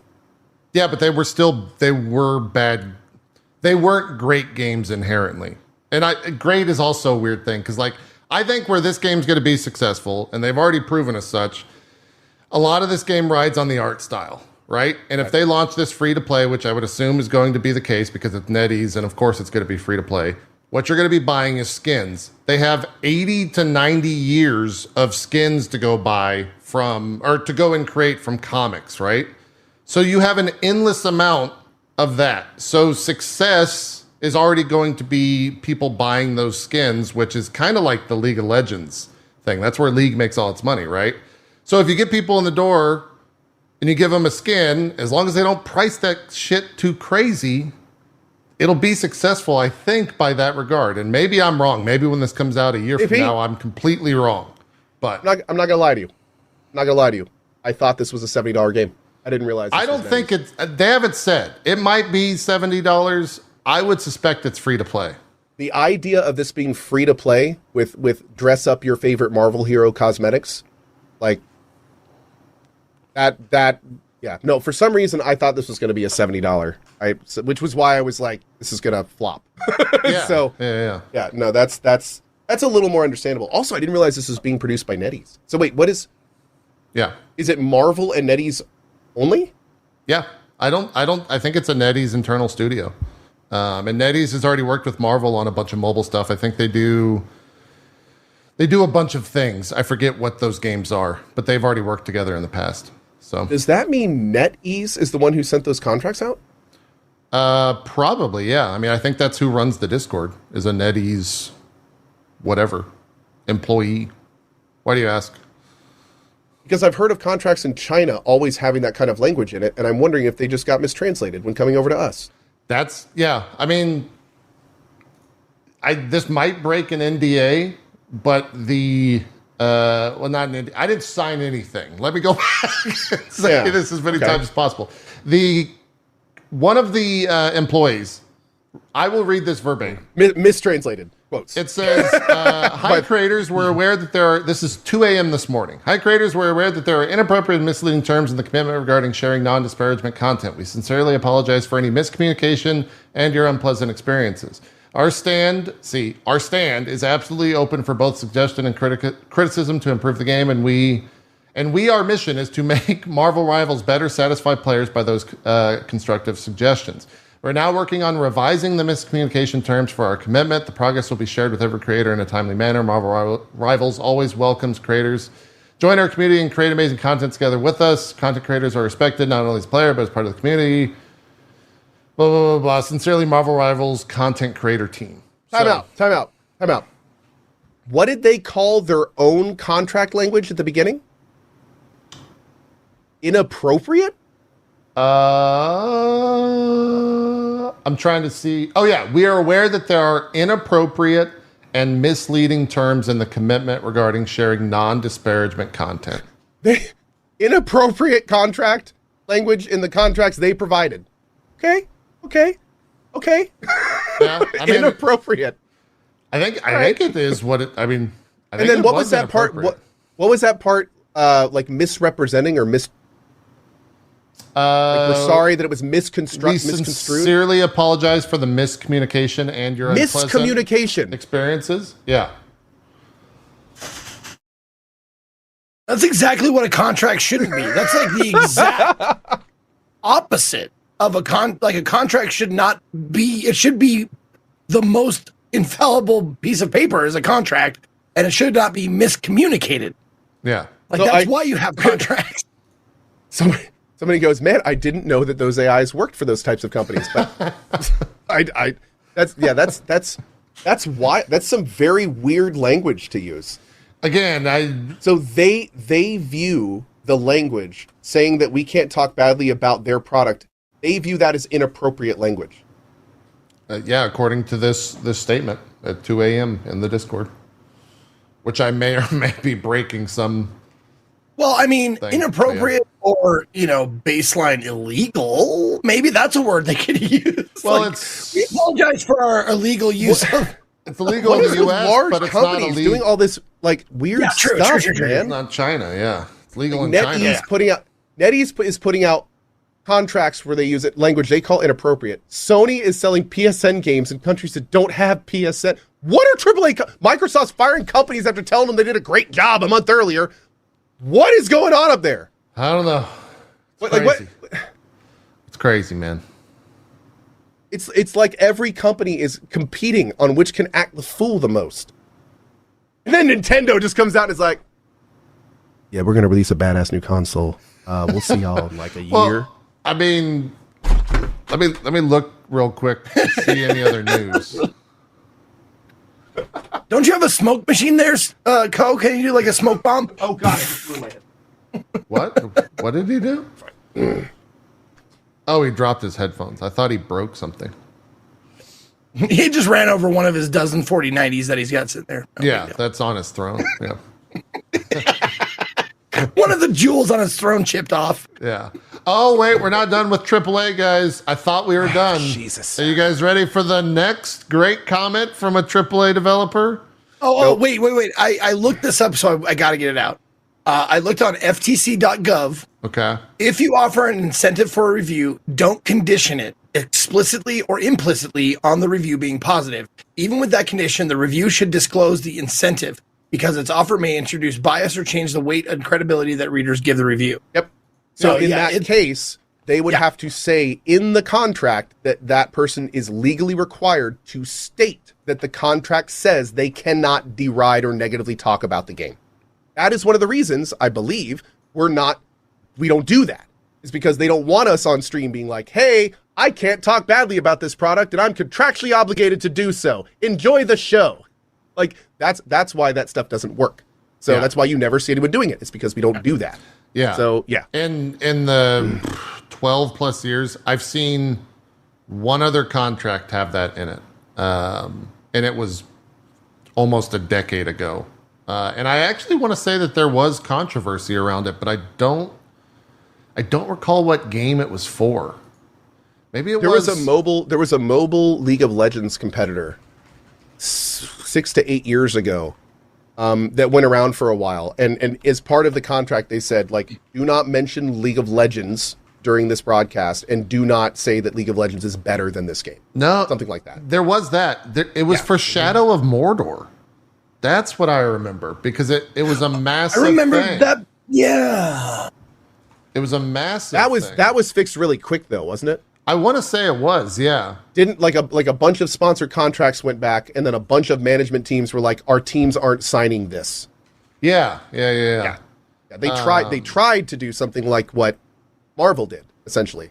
And all of the management teams read them for the sponsor streams and it's like, we do not feel comfortable with our people doing this. Yeah. And they changed all the language and sent them back out. If you actually, I Googled very quickly and found it. In 2016, the FTC ruled on this, that Warner Brothers misled with paid-for positive Shadow of Mordor videos. And this was actually PewDiePie who put out a conversation about it. Or at least put out a state about it. And the video was in 2014. And that the FTC, I think this actually prompted the FTC to maybe start releasing the guidelines for this shit in 2015. So At one point, Twitch had to get involved. Yeah. Twitch definitely had to occurred step before. in. Yeah, because I think at some point, like, they were threatened with legal stuff, and they were like, okay, we have to not Wild West this situation. Yeah. Warner Brothers, through its marketing partner, Plaid Social Labs. Holy shit, I haven't heard that company in a long time. Was also found to have instructed YouTubers not to show any bugs or glitches they discovered. So, yeah. Now, what's even weirder is this is an alpha, isn't it? They are calling it a closed alpha test, yeah, for Marvel Rivals. But So instead of just saying don't stream it, they said you can stream it. Just don't talk badly of. It's even like to show an What is it? An actual alpha or is it a demo? I mean, Is it alpha? Is it a marketing alpha or is it actually an alpha? I do think that they will change stuff in the game, but I don't think that like the game is going to. I don't know. They're calling it closed alpha, so you have to, I guess, go by that. That's what you go by. What do I think it personally is? I think it's a marketing alpha, 100%. Well, the reason I asked that is because it was an actual alpha. The idea of showing an actual alpha and not being able to like talk about what you're seeing and why it's an alpha, and you know when somebody says something dumb about it being a finished product in chat, you have to correct like to not be able to talk negatively in that's like a nightmare streaming scenario. It's so weird, man. Yeah. You have to come up with like, oh, the game crashed again. That means I can go make some popcorn. Thank you. I needed another cup of coffee. It's like, oh, you're reminding me to hydrate. Thank you. Okay, I'll get another glass of water. That whole thing is like exactly what I meant by my tweet. If you stream this game, it's probably not even worth streaming at this point, apart from people just being like, what is that game? Because no matter what you say, it's gonna be like, oh, you must have signed the contract. That's why you're positive about it. Even if you're joking or not, Zeke, like it's you just have to put it in your title. I didn't sign the contract. No Streaming Marvel contract. Rivals. This is a contract-free stream. Yeah, it's crazy. I think I'm honestly, contractually obligated to tell you. in order to like allay all those suspicions, all you have to say is Marvel Rivals.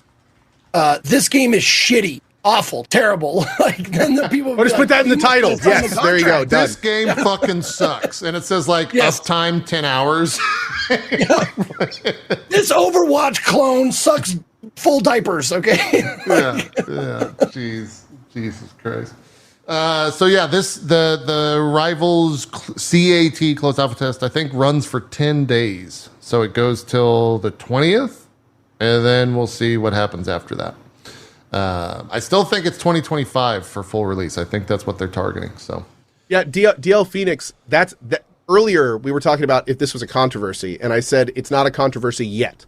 And what you just said is what I'm talking about. DL Phoenix says, I know someone who was definitely sponsored and still made multiple references to Overwatch immediately. This will get bad if they decide to do that. However, like JP said, they've nixed it, right? They've said that they're not going to do anything and they're not going to worry about it and it was all a mistake. And like, have they walked it back completely at this point? I mean, we are now working on revising the miscommunication terms from our commitment. I guess commitment is agreement there. Again, it sounds like this was there's some lost in translation here, which maybe the contract is also lost in translation. But it sounds a little bit weird because, yeah, we are now working on revising the miscommunication terms from our commitment. Progress will be shared with every creator in a timely manner. So, I guess we'll have to see what that actually looks like. So the big takeaway for that, holy shit, that's Farah. Are you kidding me? Oh my god. Zeke, that's Iron Man. Okay, and some could say For the record, I would like to point out that Iron Man No, existed stop. before Farah, and that Blizzard actually copied Marvel to begin with. Zeke, I mean, I don't want to pull out the comic references, but a man that has less than an hour in Overwatch was able to instantly peg this as an Overwatch clone. But I have a bunch of hours watching Ammunition. So there you Okay, go. that's fair. There you go. And is an angel. Yeah. No, I mean, Doctor Strange has a shield just like Reinhardt. Like the comparisons are astronomical in terms of what's out there. Like there is Scarlet Witch is basically Moira when it comes to her attack. The Hulk, like you turn into the Hulk, Zeke, as Bruce Banner, and then just like Diva, when you're killed as the Hulk, you turn back into Bruce Banner, and you have to charge up your ult to become the Hulk again as Bruce Banner, and you have a little gun. Star-Lord is basically Tracer, but also has like Death Blossom, which is the ult of Reaper, as like a normal ability. So how is his butt though? It's great. He's got a great butt. Is it? I would say. Does. Yeah. The voice actors, by the way, are pretty much all the same voice actors from like the Guardians of the Galaxy game. They've got like Nolan North is Iron Man, which is I think was in Marvel. What was that the card game that wasn't a card game but was a card game from XCOM that? Oh yeah. I know what you're talking about. Never gonna Midnight Suns. There you go.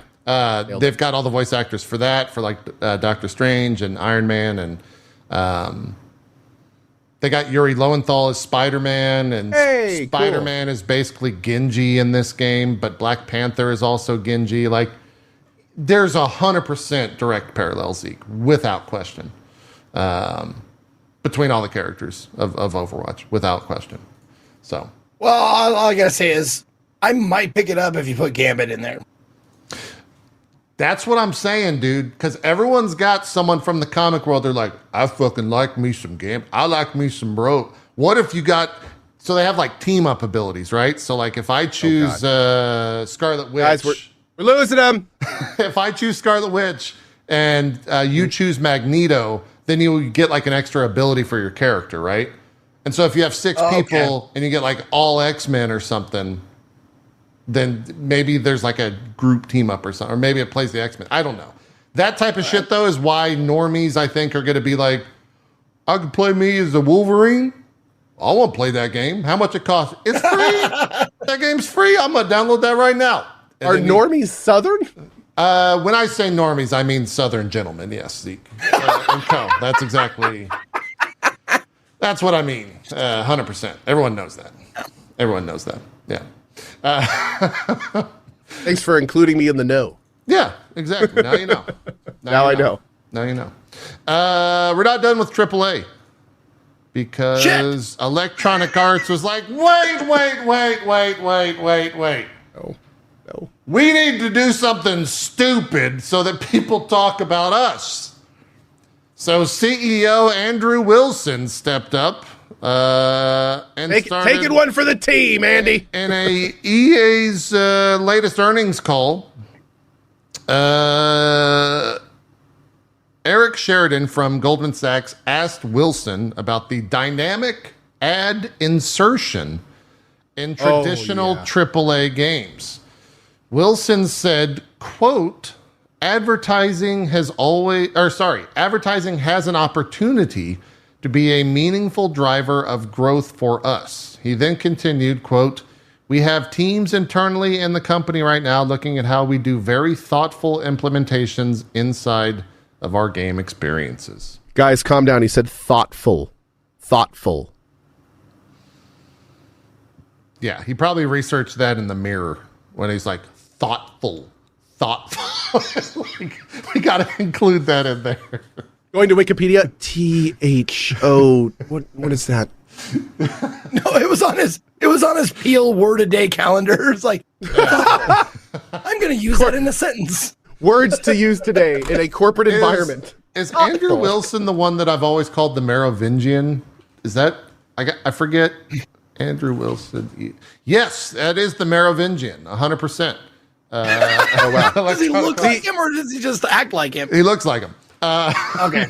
He's been at EA for like a decade at this point. This is going to be so random, but it's one of those things that I feel compelled to say. For some reason, I thought the Merovingian was that creature from the labyrinth with its eyes on its hands that went like this. So I was like, he looks like that. Oh, I don't know what that guy's name is. I was like, damn, that's a... I've never even seen that movie, but the second you did this, I knew exactly Andrew what you Looker. were talking about.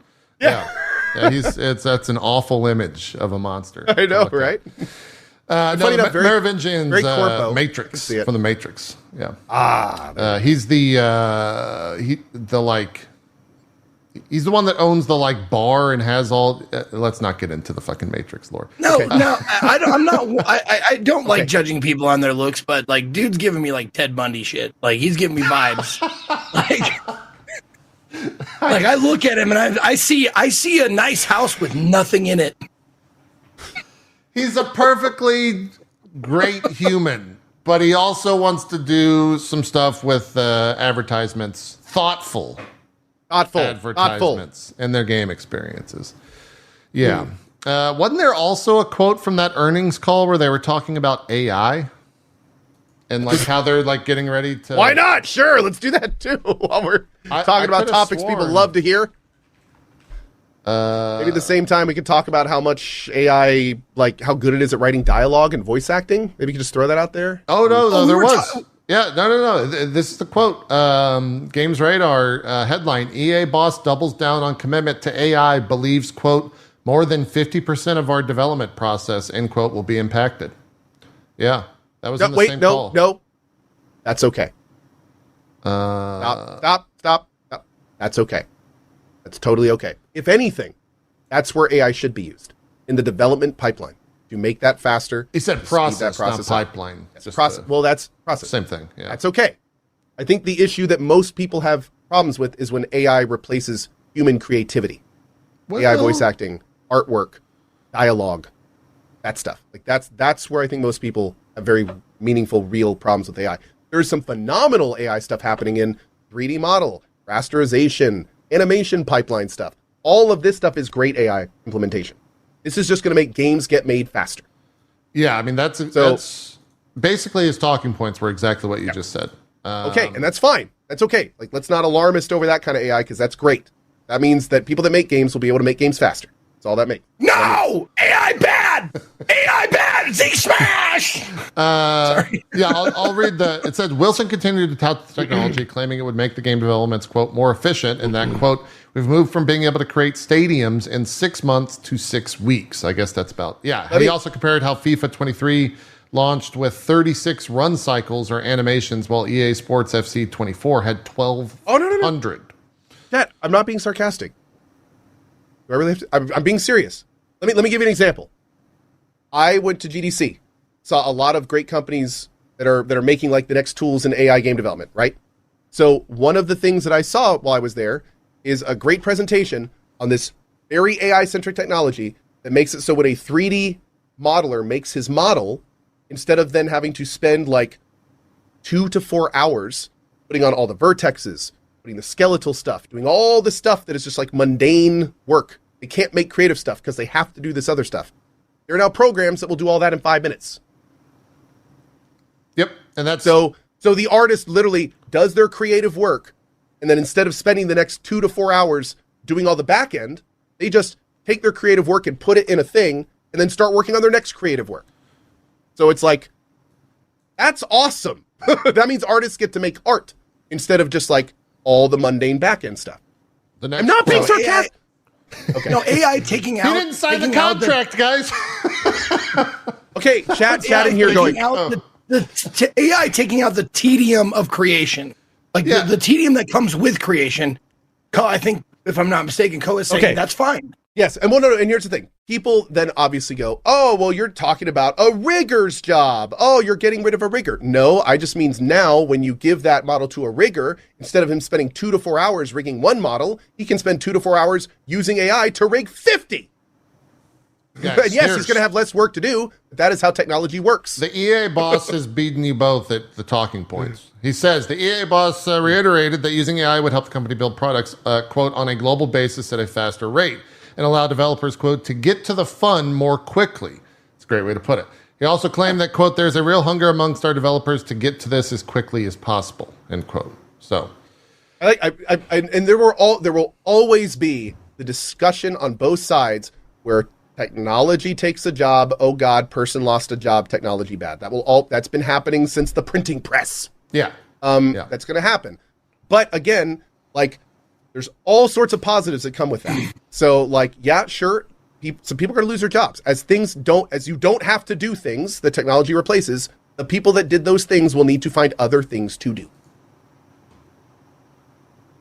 But that's how it works. Yeah. Like, I don't know how to tell, like, time moves on, it happens. So, like, sure, there's cases where that's not the best thing, but when it comes down to, like, raw, busy work, like, that's where it's different.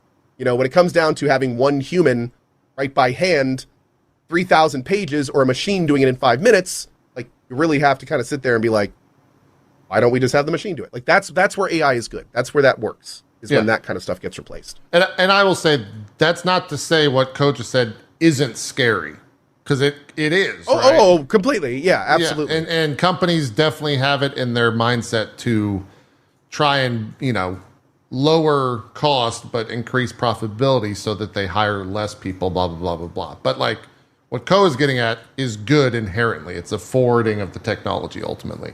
Is Ko going to act like this when the AI streamers take over? Brother, they're already AI streamers. I converted to AI 6 months ago, bro. You kidding me? You motherfucker! I'm probably on a beach with my. I'm probably on a beach with my kids somewhere. Yeah. This whole show is AI. It's all a bit. Hence the quality of it. Bananas only grow on bushes. Exactly. 100%. I think that's it for AAA's past 2 weeks. God damn, what a crazy spin. You brought up the EA like advertising and stuff like that. Like, yeah. It's for those of us who play like story games out of Japan. Like, the advertising in games is just fucking disgusting and rampant. And it's fine. Looking at you, Yakuza. Woo! Boss coffee, baby. Oh, sure. That shit worked on me. I went to Tokyo, and every morning I went to the vending machine and had myself a Boss Rainbow. Delicious. Yeah. And it was hot out of the vending machine, which was so fucking weird.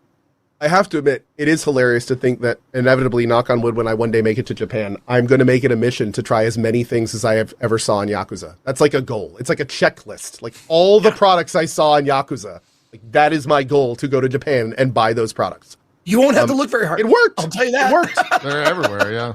And Is that terrible? I think it worked, but it's horrible. I'm fully cognitively aware that I'm being fully influenced, but I still am okay with it. It's advertising, quote unquote, done properly, right? Because like you feel good about buying the product, but it's still advertising at the end of the day. You're not offended by the advertising, so yeah.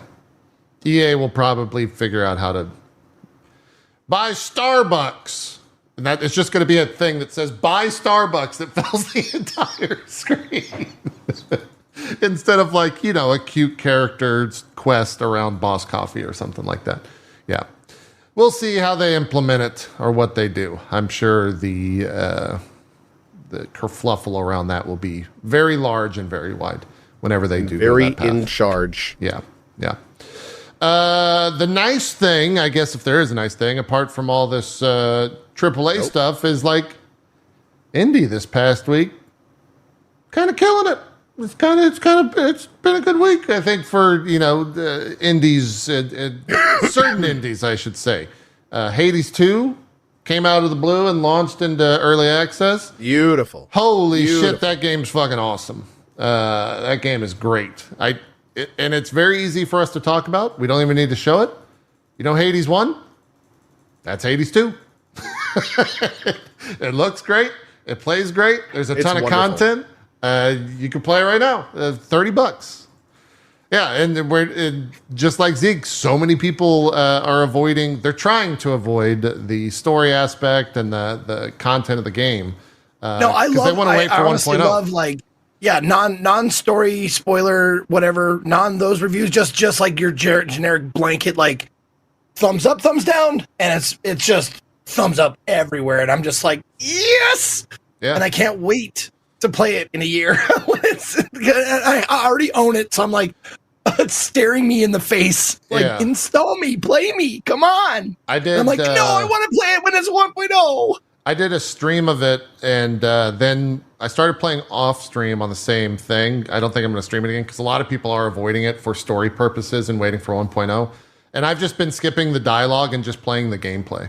And like, it's fun. I feel bad skipping the dialogue because everything's voiced and everything's gorgeous and it's all like 10 out of 10 what you expect.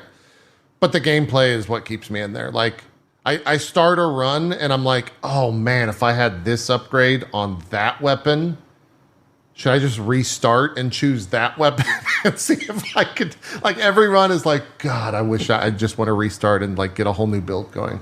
It's awesome. Hades 2 is great. Shocker. There's nothing else to say on it from me. Like, it's as good as you think it is. Speaking of, we were talking about earlier, the jokes that people come in. It's like, that's the 100th time someone has said that. How many times have you gotten Hades 2 nuts, like, in your chat, like, jokes? I've never seen that one, actually. Really? I didn't even play the game, and I got like a dozen people coming in. It's like, have you played Hades 2? Hades 2 nuts already. Zeke, I think that just speaks. Is it my chat though? I think that's being Co's elevated chat compared to yours. Where we're just like, we do quality jokes about how it is Overwatch skin Marvel. That's the quality. Yeah, chat. That's what you do, right? Yeah. Totally. Don't change. Don't ever change. I wouldn't swap you for any other chats. Yeah. Hades 2 early access. It's good. I wonder how long they're going to... Did they say how long they're going to spend in early access? About a year. I think they said about a year. God, what are they... Like, that game's already so big, and there's already so much stuff in it. There's placeholder art for a couple of things, so I know that's what they're going to add. There is a streamer that I watch in the mornings because he starts really late. His name is Celerity. Mm-hmm. And he does a lot of runs that are like super high level and like really difficult and stuff like that. And I saw in his title that he was doing like Hades 2 challenge runs or whatever. And this is the kind of streamer who will do like, 100 runs in a game, just like min-max and get it perfectly and stuff like that. So I tune into there and I'm like, oh, I'm sure. Like, I wonder what Hades looks like after you've exhausted the story. Yeah. Right. Like, I wonder what that Hades is like, because I'm sure that's where he was. And I tune in and like the next screen he gets to is like a major god saying story dialogue.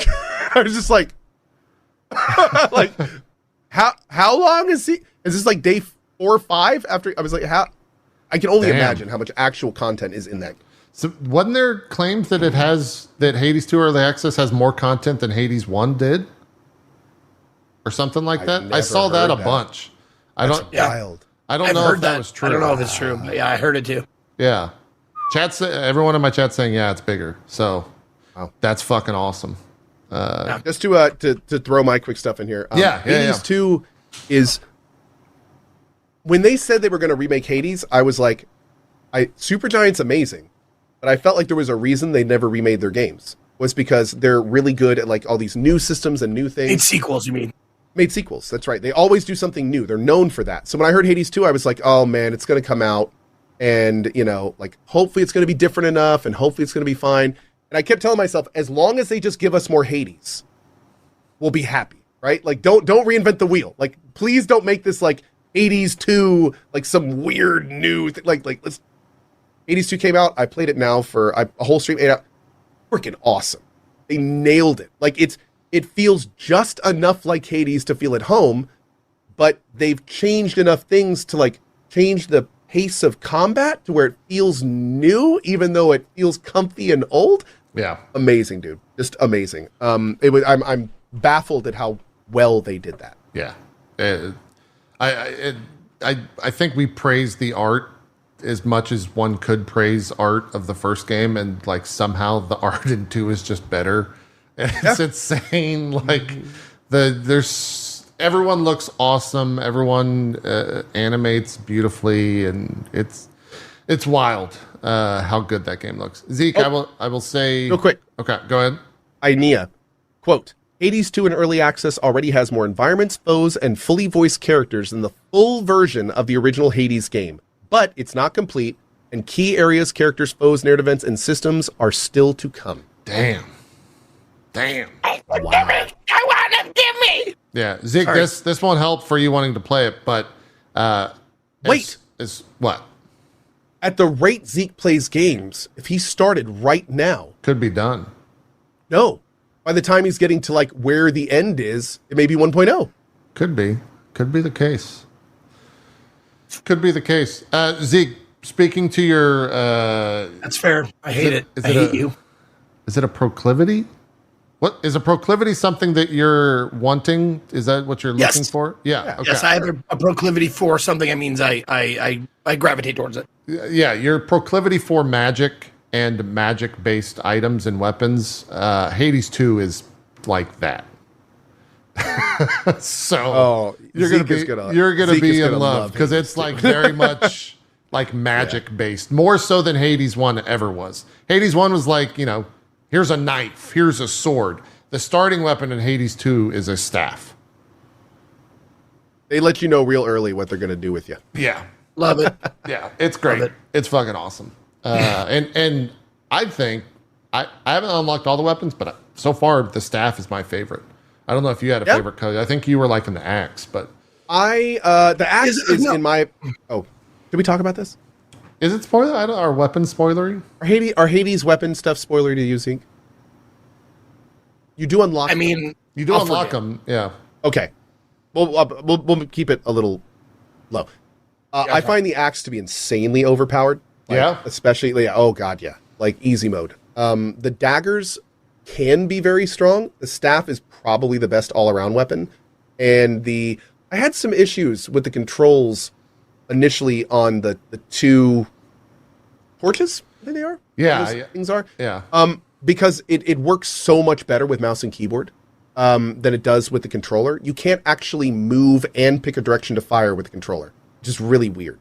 But what I did find out is that if you treat it like a melee weapon, it's actually really cool, and the special ability, especially if you charge it, is also really interesting. So one thing about Hades 2 that I feel is they did a better job of in 1. The weapons, even without the B skill, because every weapon has the same B skill, kind of like in Hades with the red thing. all the weapons feel so different. There's much more of a variance in play style, I feel, in 2 than in 1. Yeah. I really like that. I would agree with that. But unfortunately, the flip side to that is I do feel there's going to be some weapons that people just aren't going to use because they don't like them. Yeah, true. Because they're even like that torch weapon, even when I got it going right, I was like, it's almost as good as the other weapons now. So, and that kind of feeling, yeah. Yeah, they're... Now, the thing is they do have a system similar to the first one where they incentivize using the different weapons. So there's a currency called bones, and every so often a weapon will get thirst, which gets you more bones. That's kind of okay, but I kind of wish that system leaned into the incentivization a little bit more. Yeah. So maybe you got more bones and more experience and a 10% damage increase by using the weapons with thirst. I feel like they need to carrot on a stick the player a little bit more around the different weapons. But outside of that, they're awesome. And I've liked every weapon. Even the ones that are not powered are still fun to play. Yeah, you can find the fun very quickly, which is good. So, and if this is any indication of how much stuff is coming for Hades 2, Hades 1 on Steam, space required 13 gigs. Hades 2 space required right now 4 gigs.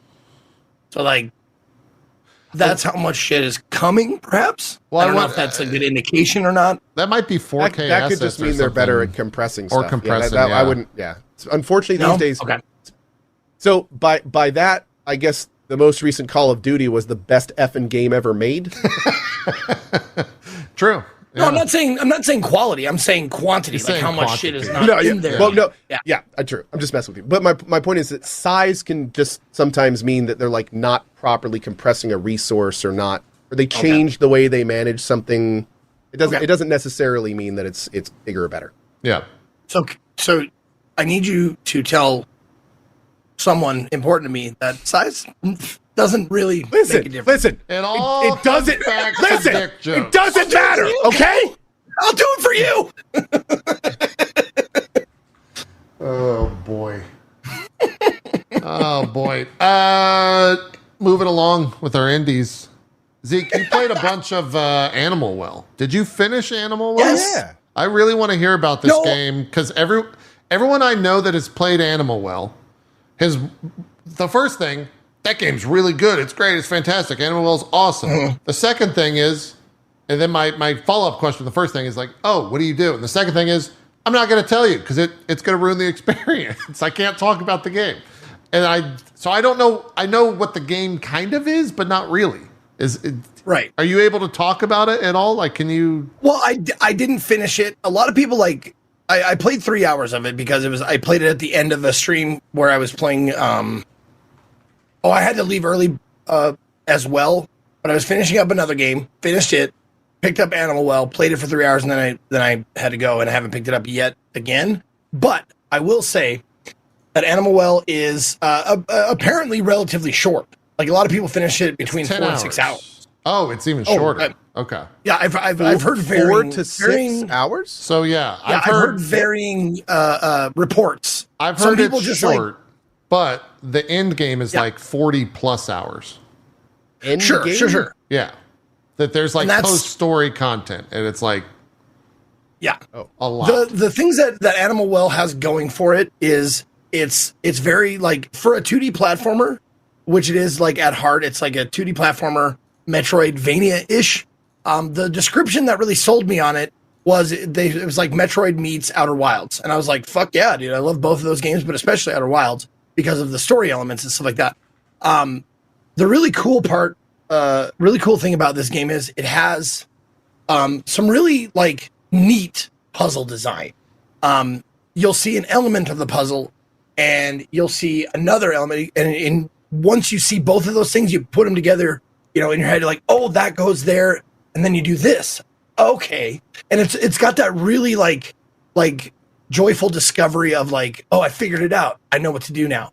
And it has it rewards not only ingenuity, if you're okay, I can do this with this item, and then I can do this with this item. And you're okay. So they're in there are many ways or a few different ways to solve the same puzzle, because one item will get you high. Sorry, one item will elevate you, or one item will push you across the screen, right? So you can do it either way, and you'll still like solve the room basically, which I love that you can use different items to do the same puzzle. Yeah. The other thing is, I found out more than a couple things by accident, just by like fucking around with like the sub weapons and shit like that. I mean, sub weapons. There's no weapons really in the game. As far as the 3 hours that I played, there are like deterrents or traversal items, but you don't actually like shoot or hit or do that to anything, you know? Yeah. But like you'll be playing around with something, and I discovered one thing completely by accident. I was like, okay, I just got this item, and I was just like, you know, going from room to room, just, you know, using the item, and then something happened. I was like, oh shit. And it opened up like 4 different puzzles that I already passed. I'm like, I can do these puzzles now because I accidentally found how this fucking thing works, or another use for it. And that was like, that's what really like kept me going with the game. It was like, you don't realize like there's like how many uses you can do. It's like up to your, like, obviously, you know, it's a coded, so you can only do so much, but like, it opens doors for you to do like, okay, this ledge is up there. I can do this item, then this item, and this item, and then keep doing that. And you get up there and you're like, you feel really good about like figuring that shit out. And I love that. The color scheme, I like it. I dig it. It's very pixelated, very, you know, retro feeling, but it's got good, like the color scheme is great. I really enjoyed the color scheme. And the there's not like, I didn't get to a part where there was like music the whole time, but it has ambience, like ambient sound the whole time, which really fits and really like, it reminds me like Metroid. It reminds me of like, you know, the first time you get to like Brinstar or something like that, and you hear that beep, boop, beep, like in the background, like it's like that. It's really, really immersively good sound design. But is the biggest question that I got the whole time was, is it like Halo 2 met Halo 3? Right. And I will say that, yes, it is exactly that. Okay. Because Halo 2 meets Halo 3. 100%. Great. And you Glad are to hear it. I actually ran a tally, and I had 8 different people come in and say that joke. And I'm like, you are number 8. Was it You're funny number every 7. time? Absolutely. Yeah. Totally great. funny every time. Yeah. No, those are good. No, I think that meme is based on a tweet from the developers or the publishers or something like that. It's from Donkey in a recent video when someone asked him to describe the game. He said it's Halo 2 meets Halo 3 or something like that. There you go.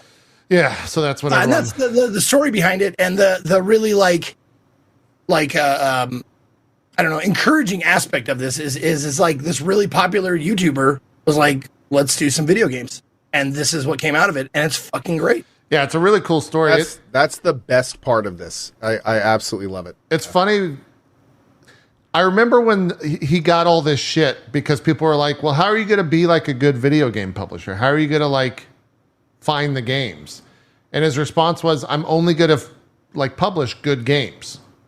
And everyone was like, well, that's a stupid fucking comment. And it was like this big deal, and everyone had to take on the internet. And then this game comes out. And it's like, oh, that's what he meant. That's what he meant. It's a good game. He chose a good game.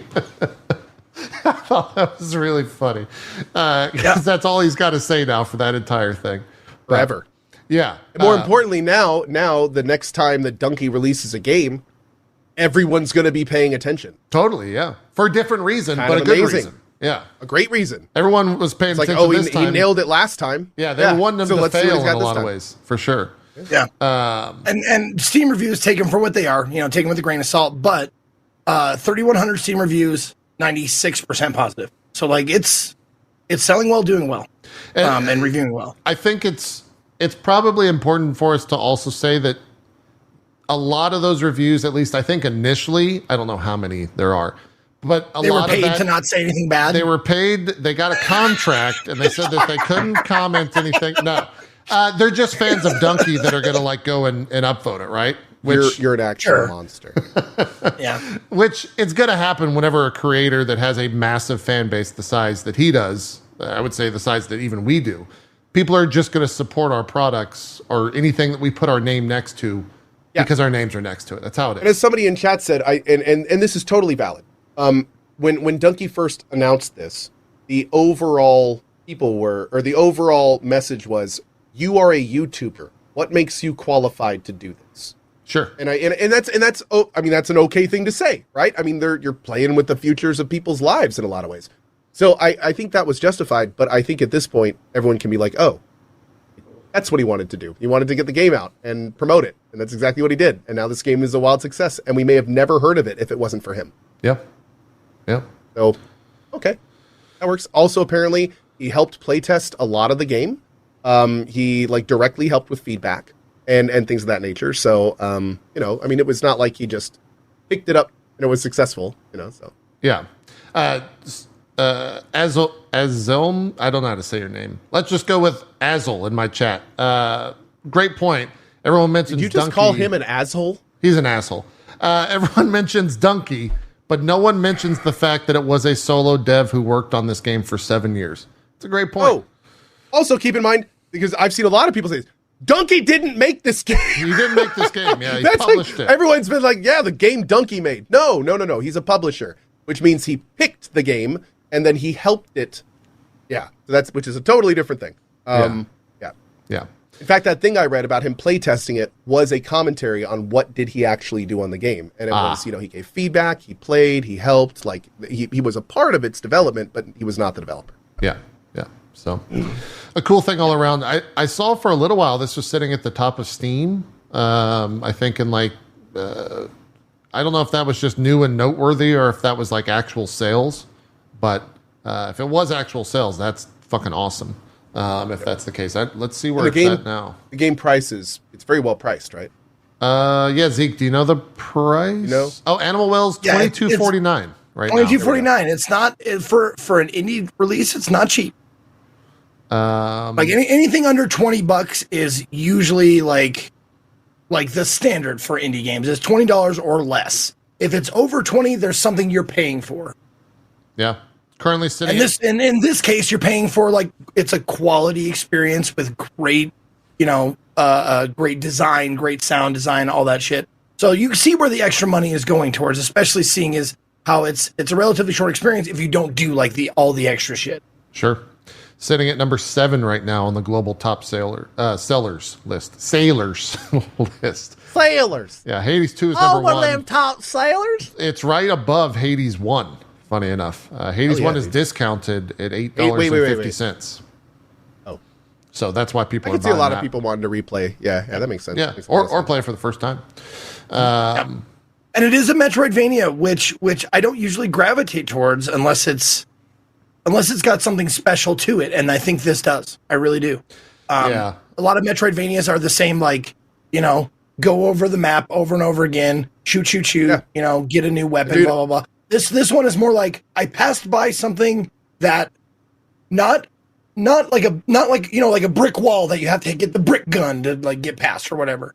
This one's more like I passed by something that is enigmatic. It feels like I might be able to do it now, but maybe I do have to wait until I get something. It kind of gives you that question, which I dig. Yeah. The a bunch of the reviews that I watched for this basically said that every screen has at least one secret in it that you don't actually you don't know exist until you do. Apparently, there are which is crazy. A fucking buttload of secrets. There are so many little things that you're like, okay, I'm stuck now. So you go through every single room and you see just this little tiny shadow, and you're like, I bet. And then you jump into it and it reveals. You're like, oh. That's it, motherfucker. I got you. Yeah. And then the other thing, kind of what you were just saying, Zeke, where you're not sure if you have what you need to be able to solve a thing. Apparently, you don't need very many things to solve anything in this game. You can pretty much do every puzzle very early on. You just have to know what the fuck to do, which is great. You see that thing I just solved? I got this treasure chest or whatever. Yeah. I I did it like the hard way. Like there's a way there's like a super way easier way to do it, but I ended up doing the hard way because I didn't know. Like there was, it's set up to be easier. Yeah. But you awesome. can do it the hard way. That's great. I love games like that. Yeah. Yeah. It's cool. Anyways, that's Animal Well.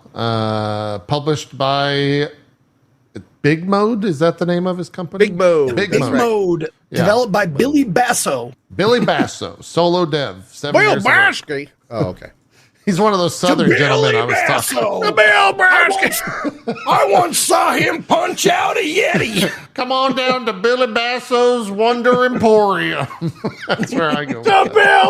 I once saw Bill hold down a moose and tie his antlers together.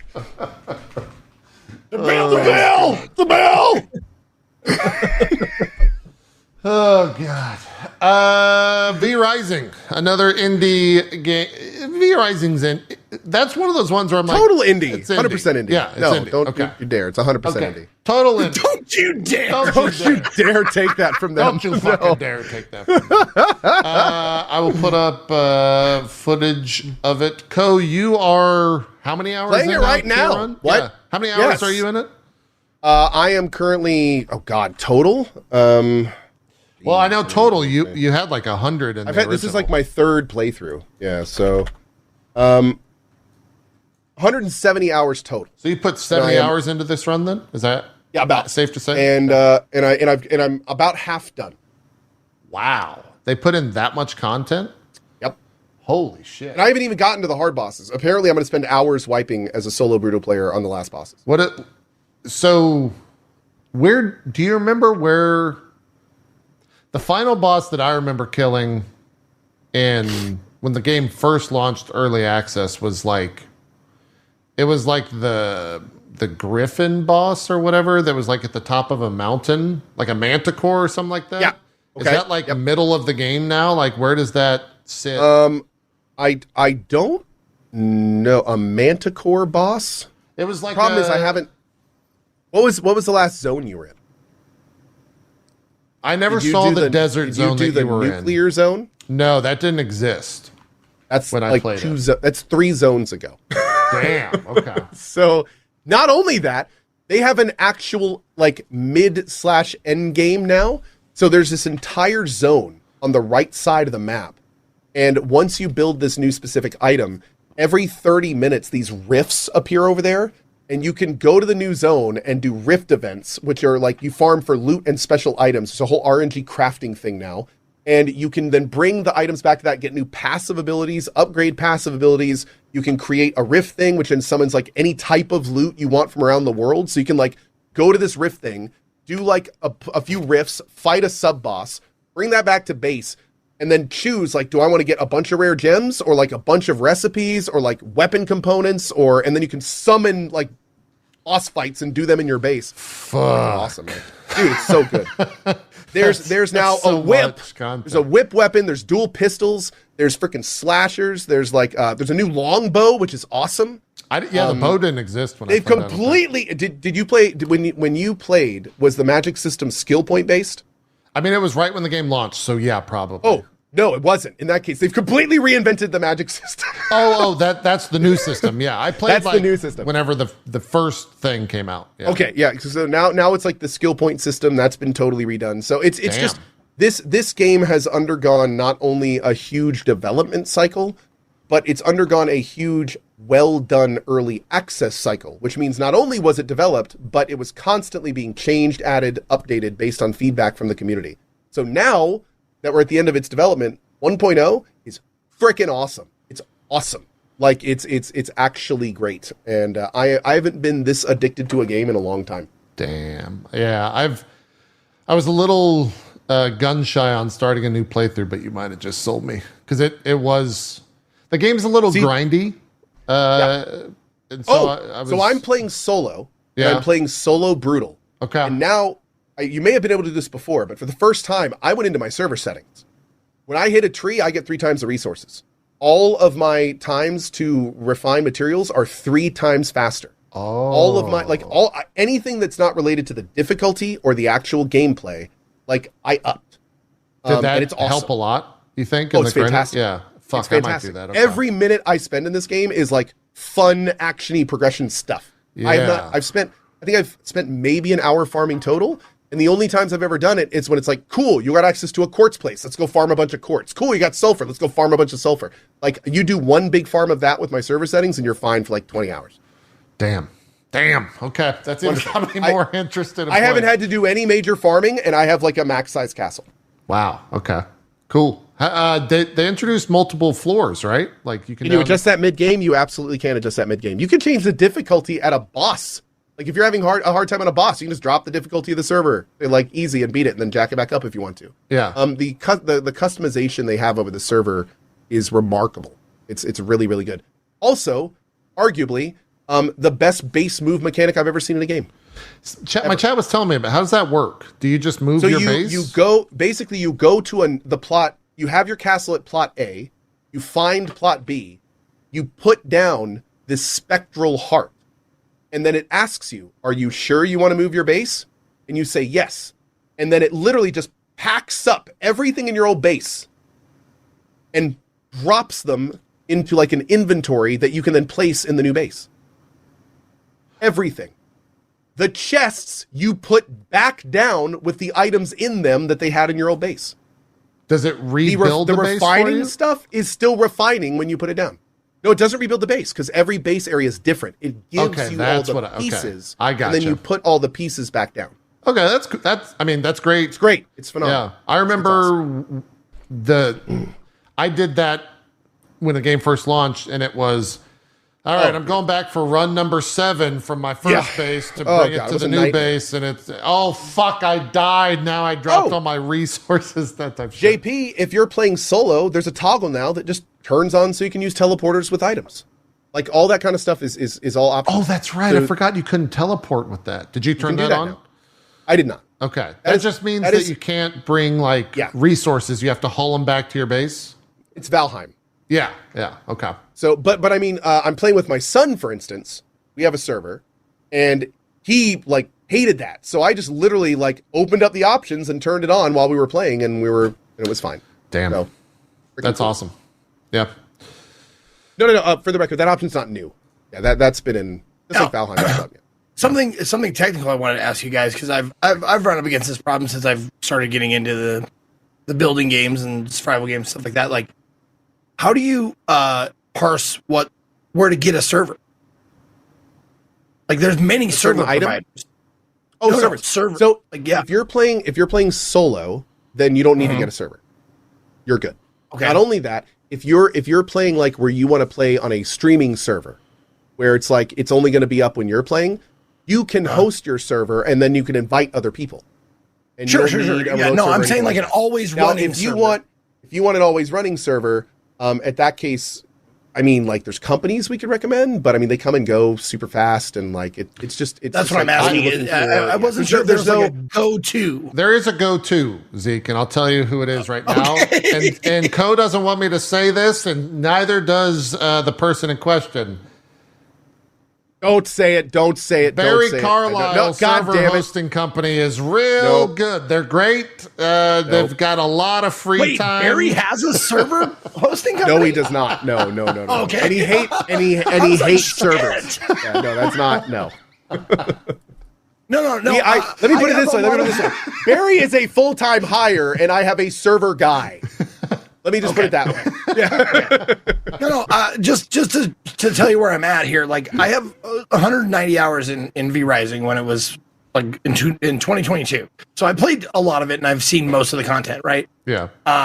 However, stupid me forgot to turn off his fucking server. So I find out 2 years later, I'm still paying monthly. Oh no! For what? What were you paying for? That was a stupid thing. Damn, that's like finding out you're still paying for WoW or something years after. I'm still signed up to Mandalorian Plus. No, I got a little.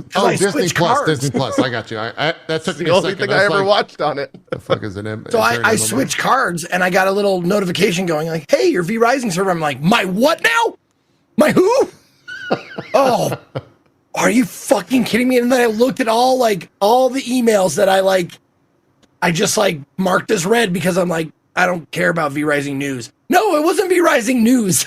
It was definitely telling me like your payment just went through. And I'm like, God damn it! It's nobody's fault but my own. How much were you paying a month? I love this so much. Stupid for me. What was it? What was the monthly charge? I think it was like $20 a month or something like that. Okay, not too bad. Not Terrible, but it was Dude, it was definitely like over 2 years or like almost 2 years of me paying $20 a month. Dude, I had that. So I've been playing Final Fantasy since, I don't know, however long it's been out, right?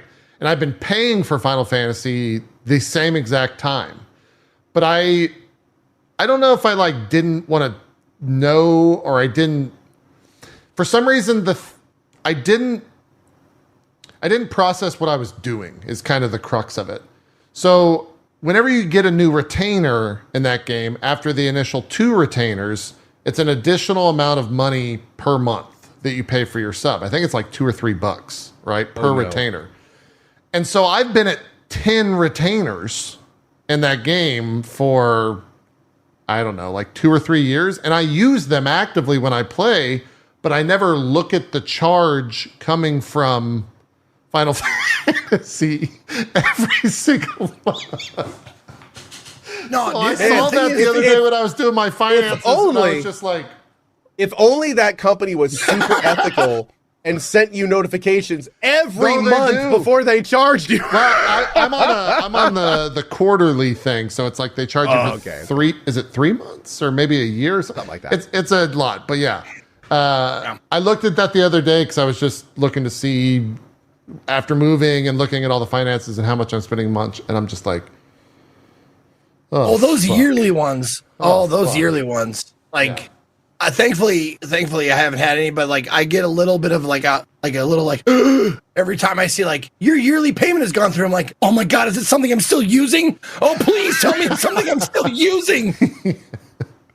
That V Rising one, that one just, it was, like someone did the quick math and it was like $480 for 2 years. And it was just like, that's just gone. I didn't use it. I didn't take advantage of it. I played V Rising for 2 months, like pretty exclusively. That was my offline game. I just played it.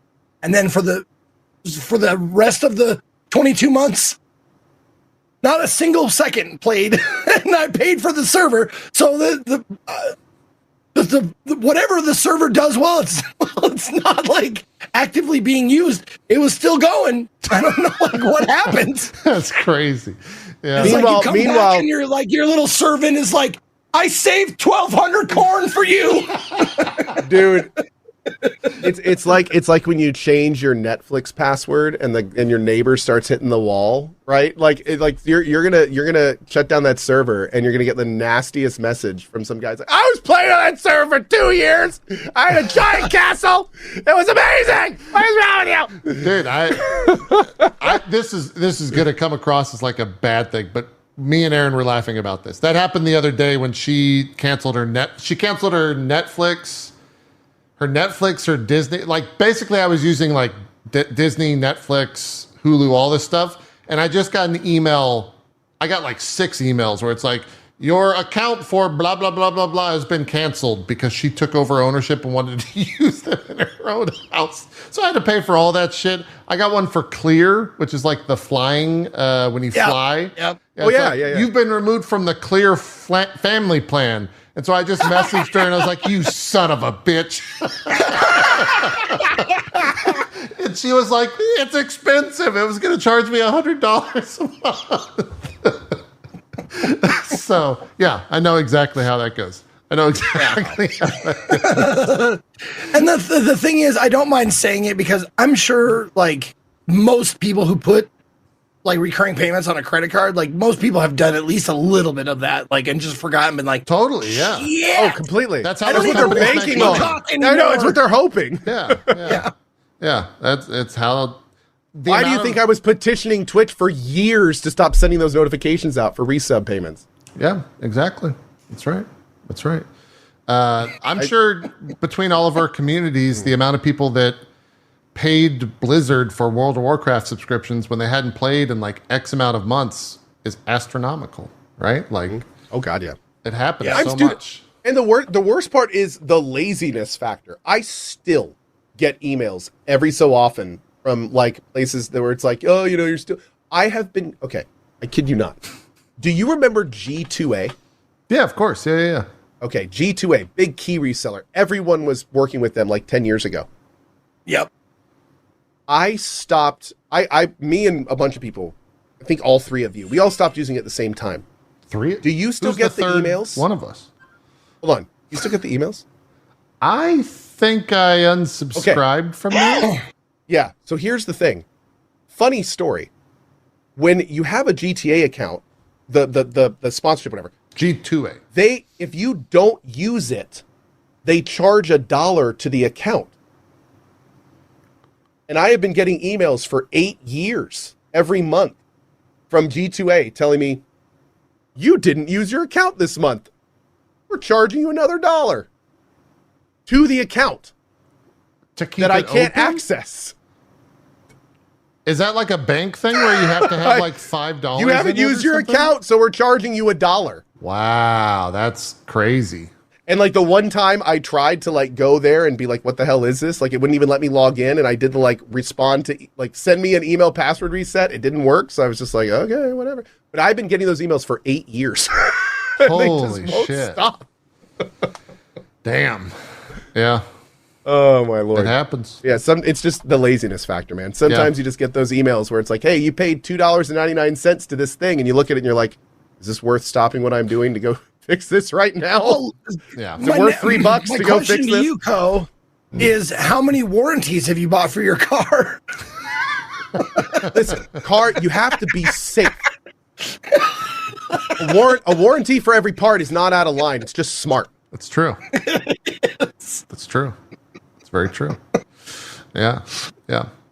Yeah, my version of responding immediately is when I get an email from Final Fantasy saying, your house is going to be demolished unless you log in within the next 60 days. But those That's a monthly giant charges. banana in my chat. Oh, Oh, sorry, anyway. tasty. Somebody posted some fruit in my chat. You got to eat it. Oh, that was nice. Not that fruit, no.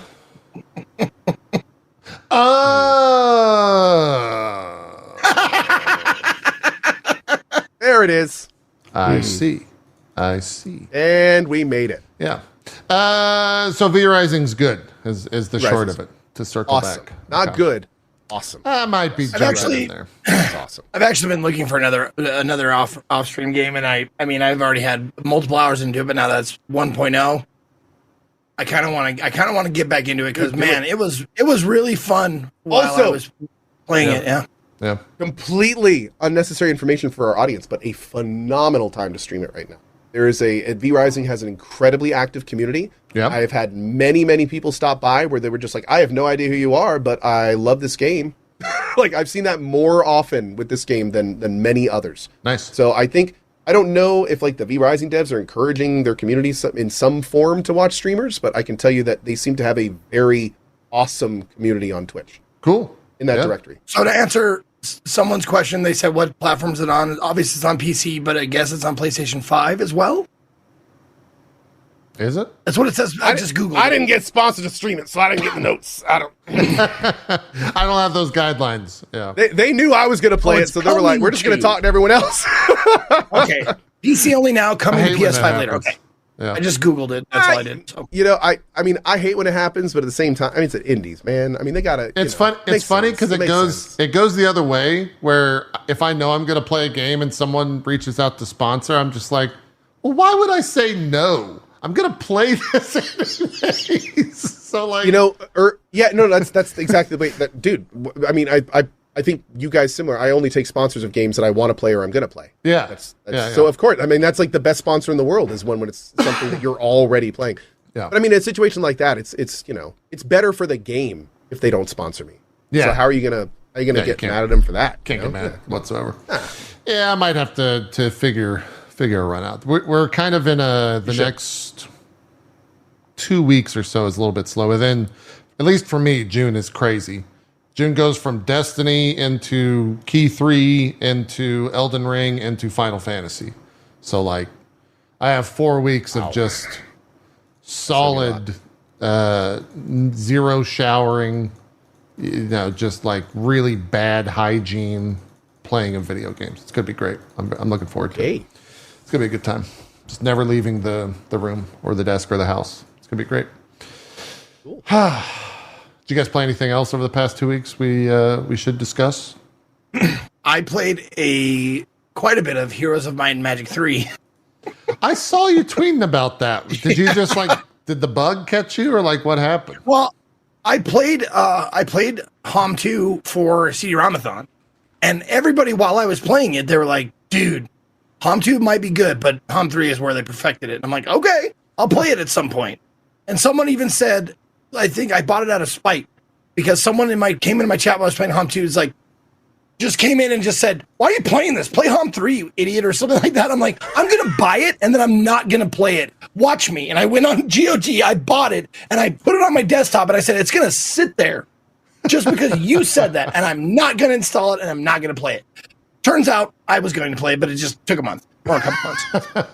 Man, that you confused the hell out of that. You really got You them has good. no idea what's going on at this point. Yeah, I you know. got 'em. I know. I do that sometimes out of spite. But it ends up being, it's a really good game. So I played Heroes of Might and Magic 3 and for 4 days, and I got through the first 3 scenario campaign of the first army, of which I looked up how long to beat Heroes of Might and Magic 3. And it's like casual gameplay, 120 hours or something like that. And I was like, Holy oh shit. So I'm not going to play all the way through this at all. And it's a great game, great strategy. I love so many aspects of it, but there's sometimes when I get my focus gets too spread out and I feel overwhelmed by choice. You know, I have the too many choices of what I can do, and I want to do the right thing. Whereas games like turn-based games like XCOM, you have I don't know how big your squad of soldiers is or whatever, but they have certain specialties. They can do 3 main things that they do. Whereas every hero in this game can do anything. You can go explore, you can go you fight stuff, you transport stuff, you do all this shit, and there's just too many things to do. And my brain goes, I just sit there looking at the screen, not doing anything, going I don't know what the right move is. I don't know what the best move is.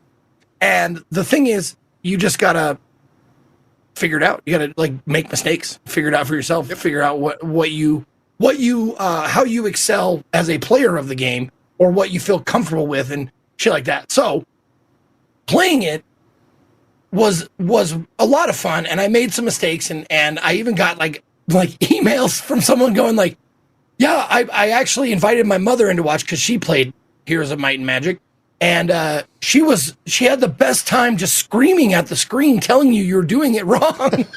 I'm like, well, I'm glad. Welcome to Twitch, Mom. Yeah, she's a lifelong sub at this point.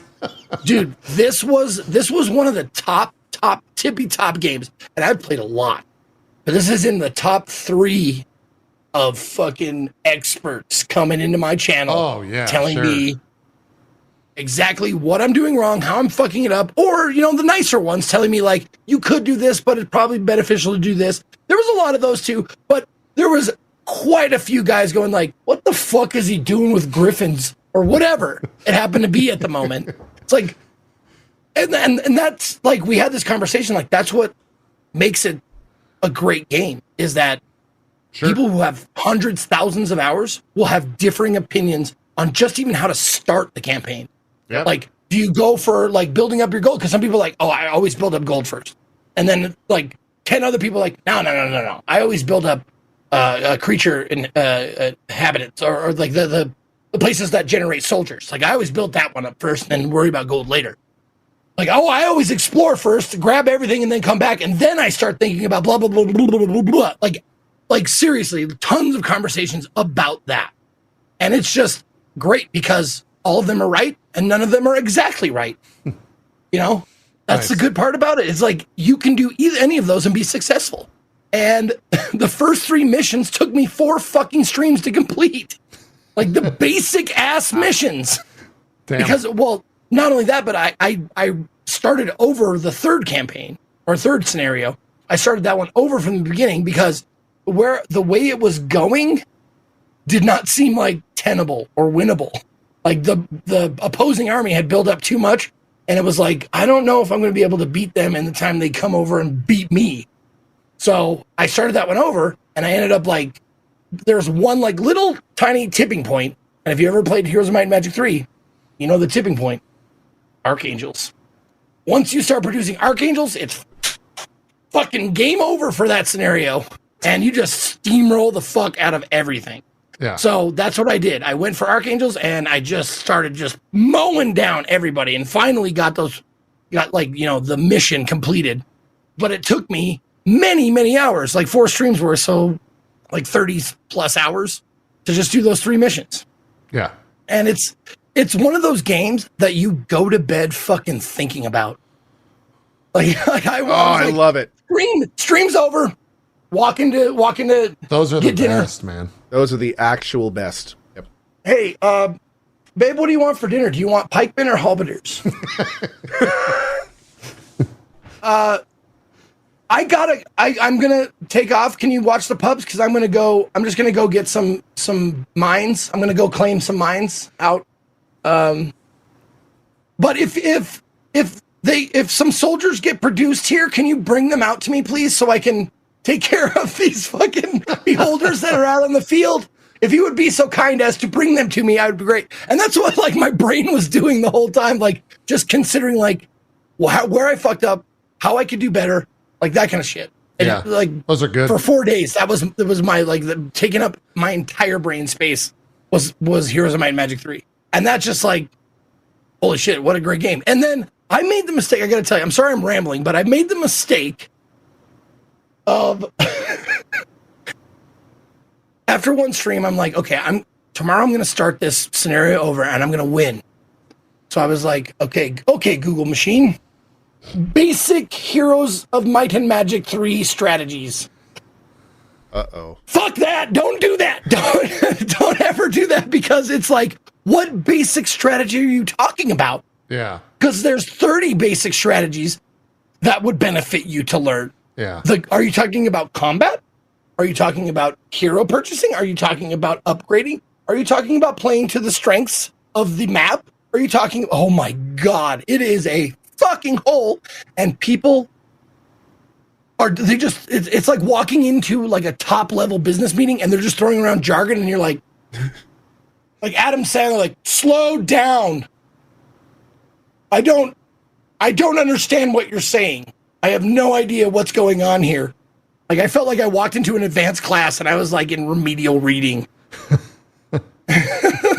Yeah. But I did learn some things. I learned some, like, in that, I watched a couple of snippets of videos and stuff. In that, they did have some good, like, always tips, meaning this is what you can always do to benefit your thing. Like, if you are a ranged combat kind of army, always take your ranged and guard them with your peons, like, and split them up into 1 stacks to like take up the cannon fodder, you know, that kind of shit. So like, I took some of the stuff, but other stuff was just like, it's Charlie in the fucking red string board. You're like, you gotta do that. Holy shit here.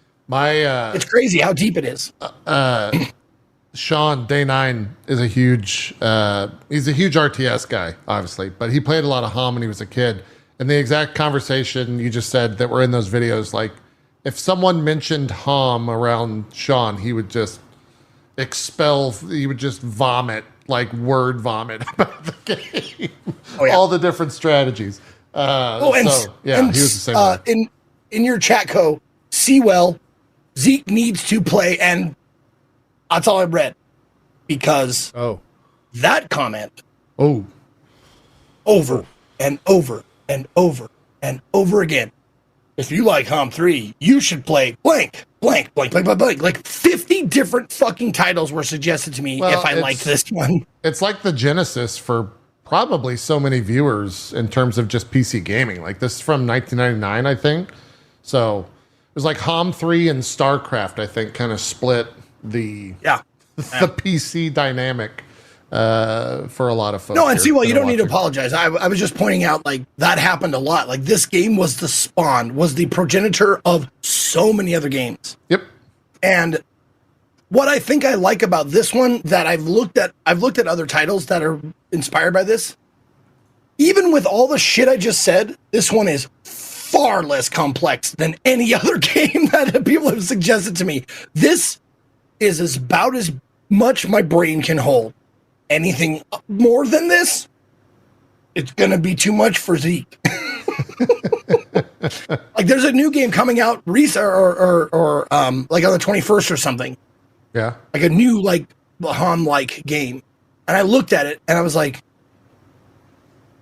I get the inspiration, but holy shit, this is far more complex than HOMM 3. And I don't, it's, Oh, that's Songs of Conquest is what you're talking yeah, Songs about. of Conquest. Exactly. Yeah. Mm-hmm. I looked at it Songs and of it looked Conquest is daunting. awesome. Yeah, it's No, it's great. It's actually much simpler. Is it? Okay. It's much more So simpler, and it's the video much, I saw was not much that more simple. intuitive. I mean, Okay. if you're doing HOMM 3, like, you should try Songs of... If you like HOMM 3, you should try Songs of Conquest. Oh, I have it on my wish list, so yeah, Cool. it's there. It's much... Everything is much more, like streamlined. Like, it's a lot more focused on kind of like the strategy element and not so much on the just learning it to learn it element. Okay. Very fun. Maybe I was just looking at their trailer had like advanced Oh god, I just did the story thing. tactics and shit like that, because like I prefer like games that's like, here's 10 soldiers, I did. win this Shoot. battle. Good job, you.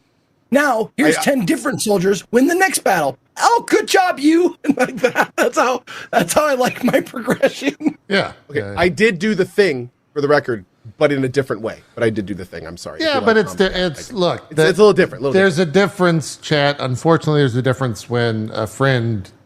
You know what? I don't want to. I've already said a lot of truths that chat is not ready for today.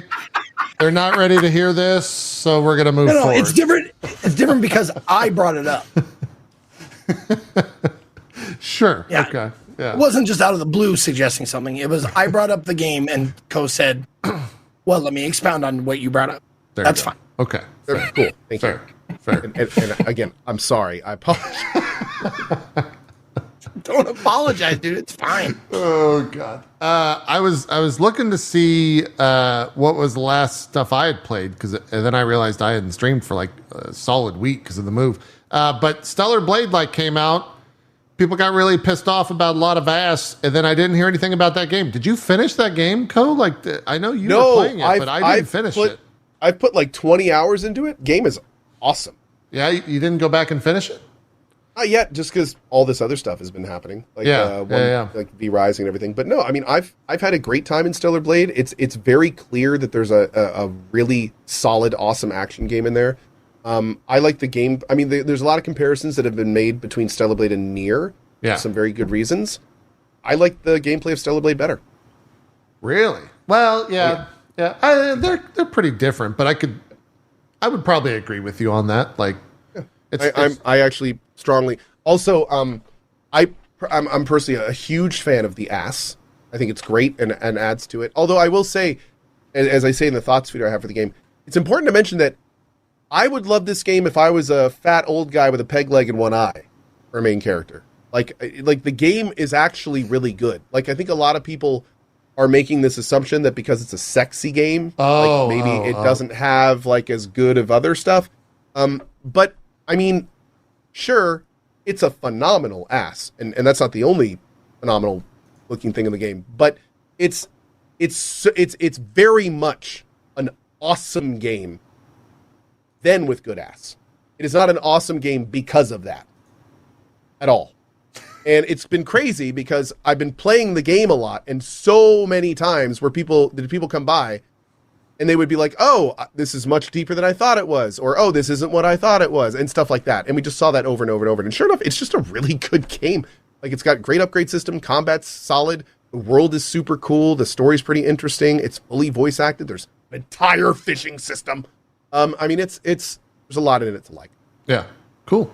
It's one of those games I might play off stream. I don't know.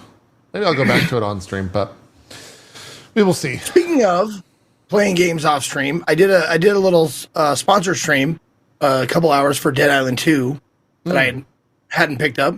I actually played it off stream, and it's a well put together, fun game. It's a little repetitive, but honestly, like, it's fun.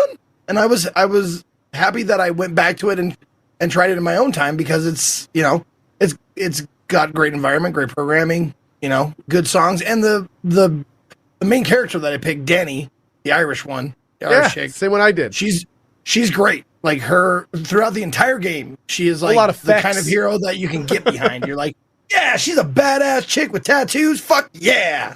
So I mean, I have a type, obviously, but like it's a fun game. And I actually played through one of the DLCs. I'm the last thing I have to do is play through the Sola DLC, but I played through the House HAUS DLC, and it was really good. It was weird. It was I didn't know that I had jumped into the DLC until like I was like, what the fuck? This is a complete departure from the main game. And then I looked at it and I was like, oh, I'm in the DLC right now. Okay. And it's fun. Like it's creepy, it's weird, it's culty, and it's really good. And the only notes I would have to say, I played through the house, the end of that DLC. Weird one. And the only thing I would have to say like about it is I wish there were more of those fun, like visceral kills, I guess, like the animated kills that you get. Like you can do those. I just wish there was more of them. That's all I wanted. Like the killing of the zombies becomes a little bit repetitive because there's so many of them and you can kill them all the time. But like having weapons that like, do like cool, like stab them in the gut, cut them in half, or, that kind of shit. I just wish there was more of that. But I ended up being, my favorite weapon ended up being fucking brass knuckles because there are stats you can do to like stack how fast you attack. So like I got all these stats on the knuckles and stats on my like cards that you put on your skills. And you start with like pop, pop, pop. And then you're eventually just going like a speed bag and just like crit, like flying out. It was super fun. Nice. Yep. Yeah. I saw was that the sponsor for the DLC? Because I saw a bunch of sponsorships for that. It was raising awareness for the DLC, but I never got to it. Sola. Yeah, the Sola DLC. Okay. So LA. Yeah. Sola. I did the same thing. Not Solo. Sorry. So it's LA. South LA. Yeah. Oh. Like SoCal, Soleil. Okay. Sorry. I get it. I understand it. A little slow on the uptake today. I was like Well, it was like 2 in 1. There's LA, there's South LA. There's a bunch of stuff to take from it. It's a busy. And I can't believe we haven't talked about it yet because I'm sure you guys have checked it out. But the huge like hype around this game was just crazy. Did you play Little Kitty Big City yet? Not yet. I actually did hear about this game. I heard about that. It's kind of a similar game, somewhat, Zeke, but is it another Crab's Treasure? Is that the yes? The crab-like, crab souls-like. That apparently is also like very good. I heard a lot of people playing that. I played the demo of another Crab's Treasure, and it didn't grab you. Didn't grab me, personally. But it's not a bad game. It's just it wasn't my particular taste. Like if I for a Souls-like, I want it to be like dark, and this one's like bright and colorful. Yeah, cool. Well, we can stop it there. Little Kitty Big City was great if you like cats. It's very. What do you do? What do you do in the game? Do you just walk around? Yeah, it's an exploration game. Okay, it's a third pussy, third person because it's a cat. Third person camera where you wander around and you like solve puzzles on how to get like the gist of the first mission is to get back home, and your home is at an apartment like way up on the high rise, and you have to figure out how to climb all the way up there. But the writing in the game actually surprised me how good it was. Like how it has that element of cutesy wootsy, but it doesn't overdo it, which will always piss me off if they overdo the cutesy wootsy. Okay. It's more real, like more realistic in the cat movements, and the cat like when you like press the right and left triggers, you like bat at stuff.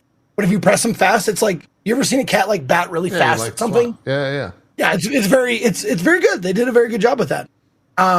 and you talk to a raccoon who insists that he's not a raccoon, that he's a tanuki, because this game, I believe, takes place in Japan. It looks like Japan. Sorry about that. Got a racer driving by the window. But the cat movements, it's surprisingly, it's more fun than I thought it was going to be. I thought it was going to be like, oh, kitties, yay, they're going to be like purring and doing like cat puns. While there is some of that, there's not too much, which is, you know, a weird line to draw, but I think they did it. I think they got the feeling of it without overdoing. So nice, impressive, and especially if you like cats, like one of the big things in the game is the collectible hats, and you will get, like, if you fast forward the video a little bit, I found like 4 of them. Oh, there you go. I found the corn hat. Corn hat. Yeah, corn hat on. So the cat. you'll get all kinds of, like, one of the collectible items are hats that your main character cat will wear, and they are cute, no question. And there are lots of them. I don't know how many, but there's more than 10, less than 100, I think, somewhere in there. Okay. Yeah, but it's a puzzle game, is basically what it comes down to. It's like, how do I get from here to there? What do I move so I can traverse this area? And then you find like different items as you go along, or different mechanics as you go along. To, like, you'll find a bone, and then you'll find the dog dish, and then you put the bone in the dog dish, and then the doggy won't bother you, because, and then you can go past him.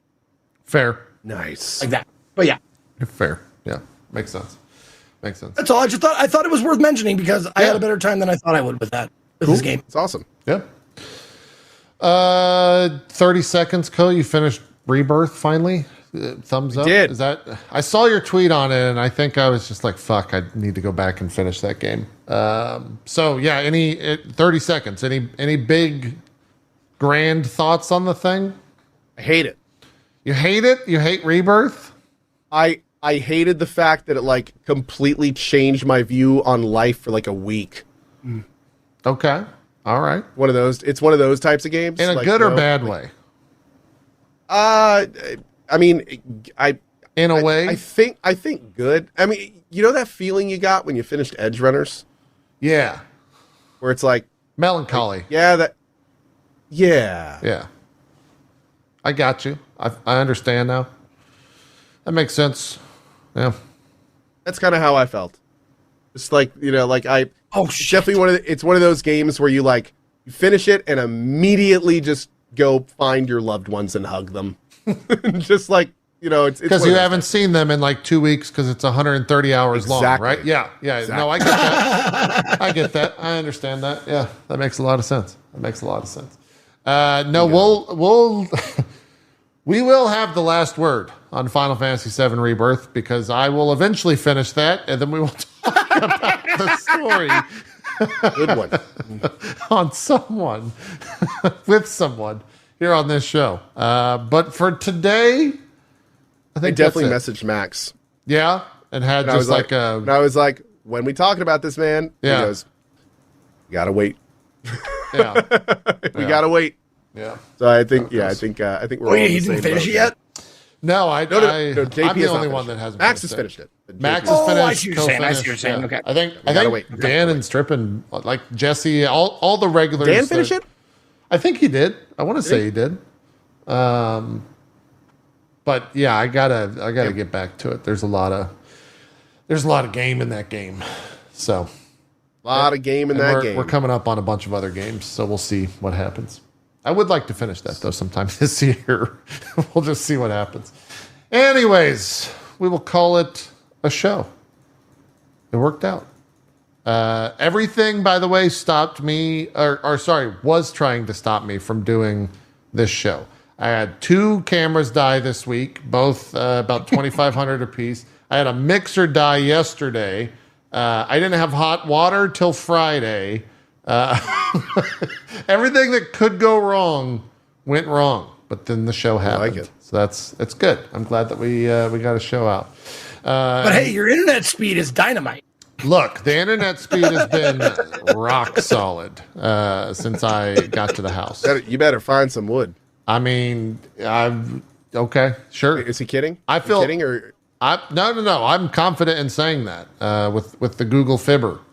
I've got 9 you gigs. got Google Fiber. I've got 9 gigs up and down. Nice. I can't even max that out. Steam is downloading like 280 MB a second. It's crazy. It's lightning fast. It's rock solid. And it's not going to mess up. Right, Google?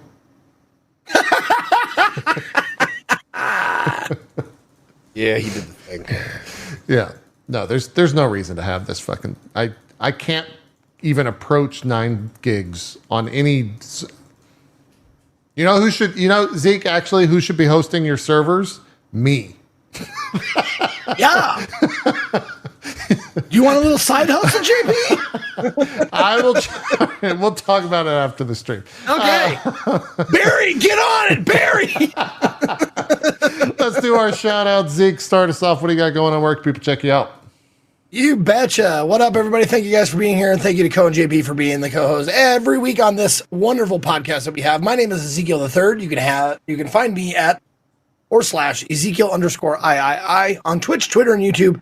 And Ezekiel the Third, all spelled out, on Instagram and TikTok. If you want to catch me, I broadcast Tuesday through Saturday, starting at 1 p.m. Eastern every day, just like this show starts same time.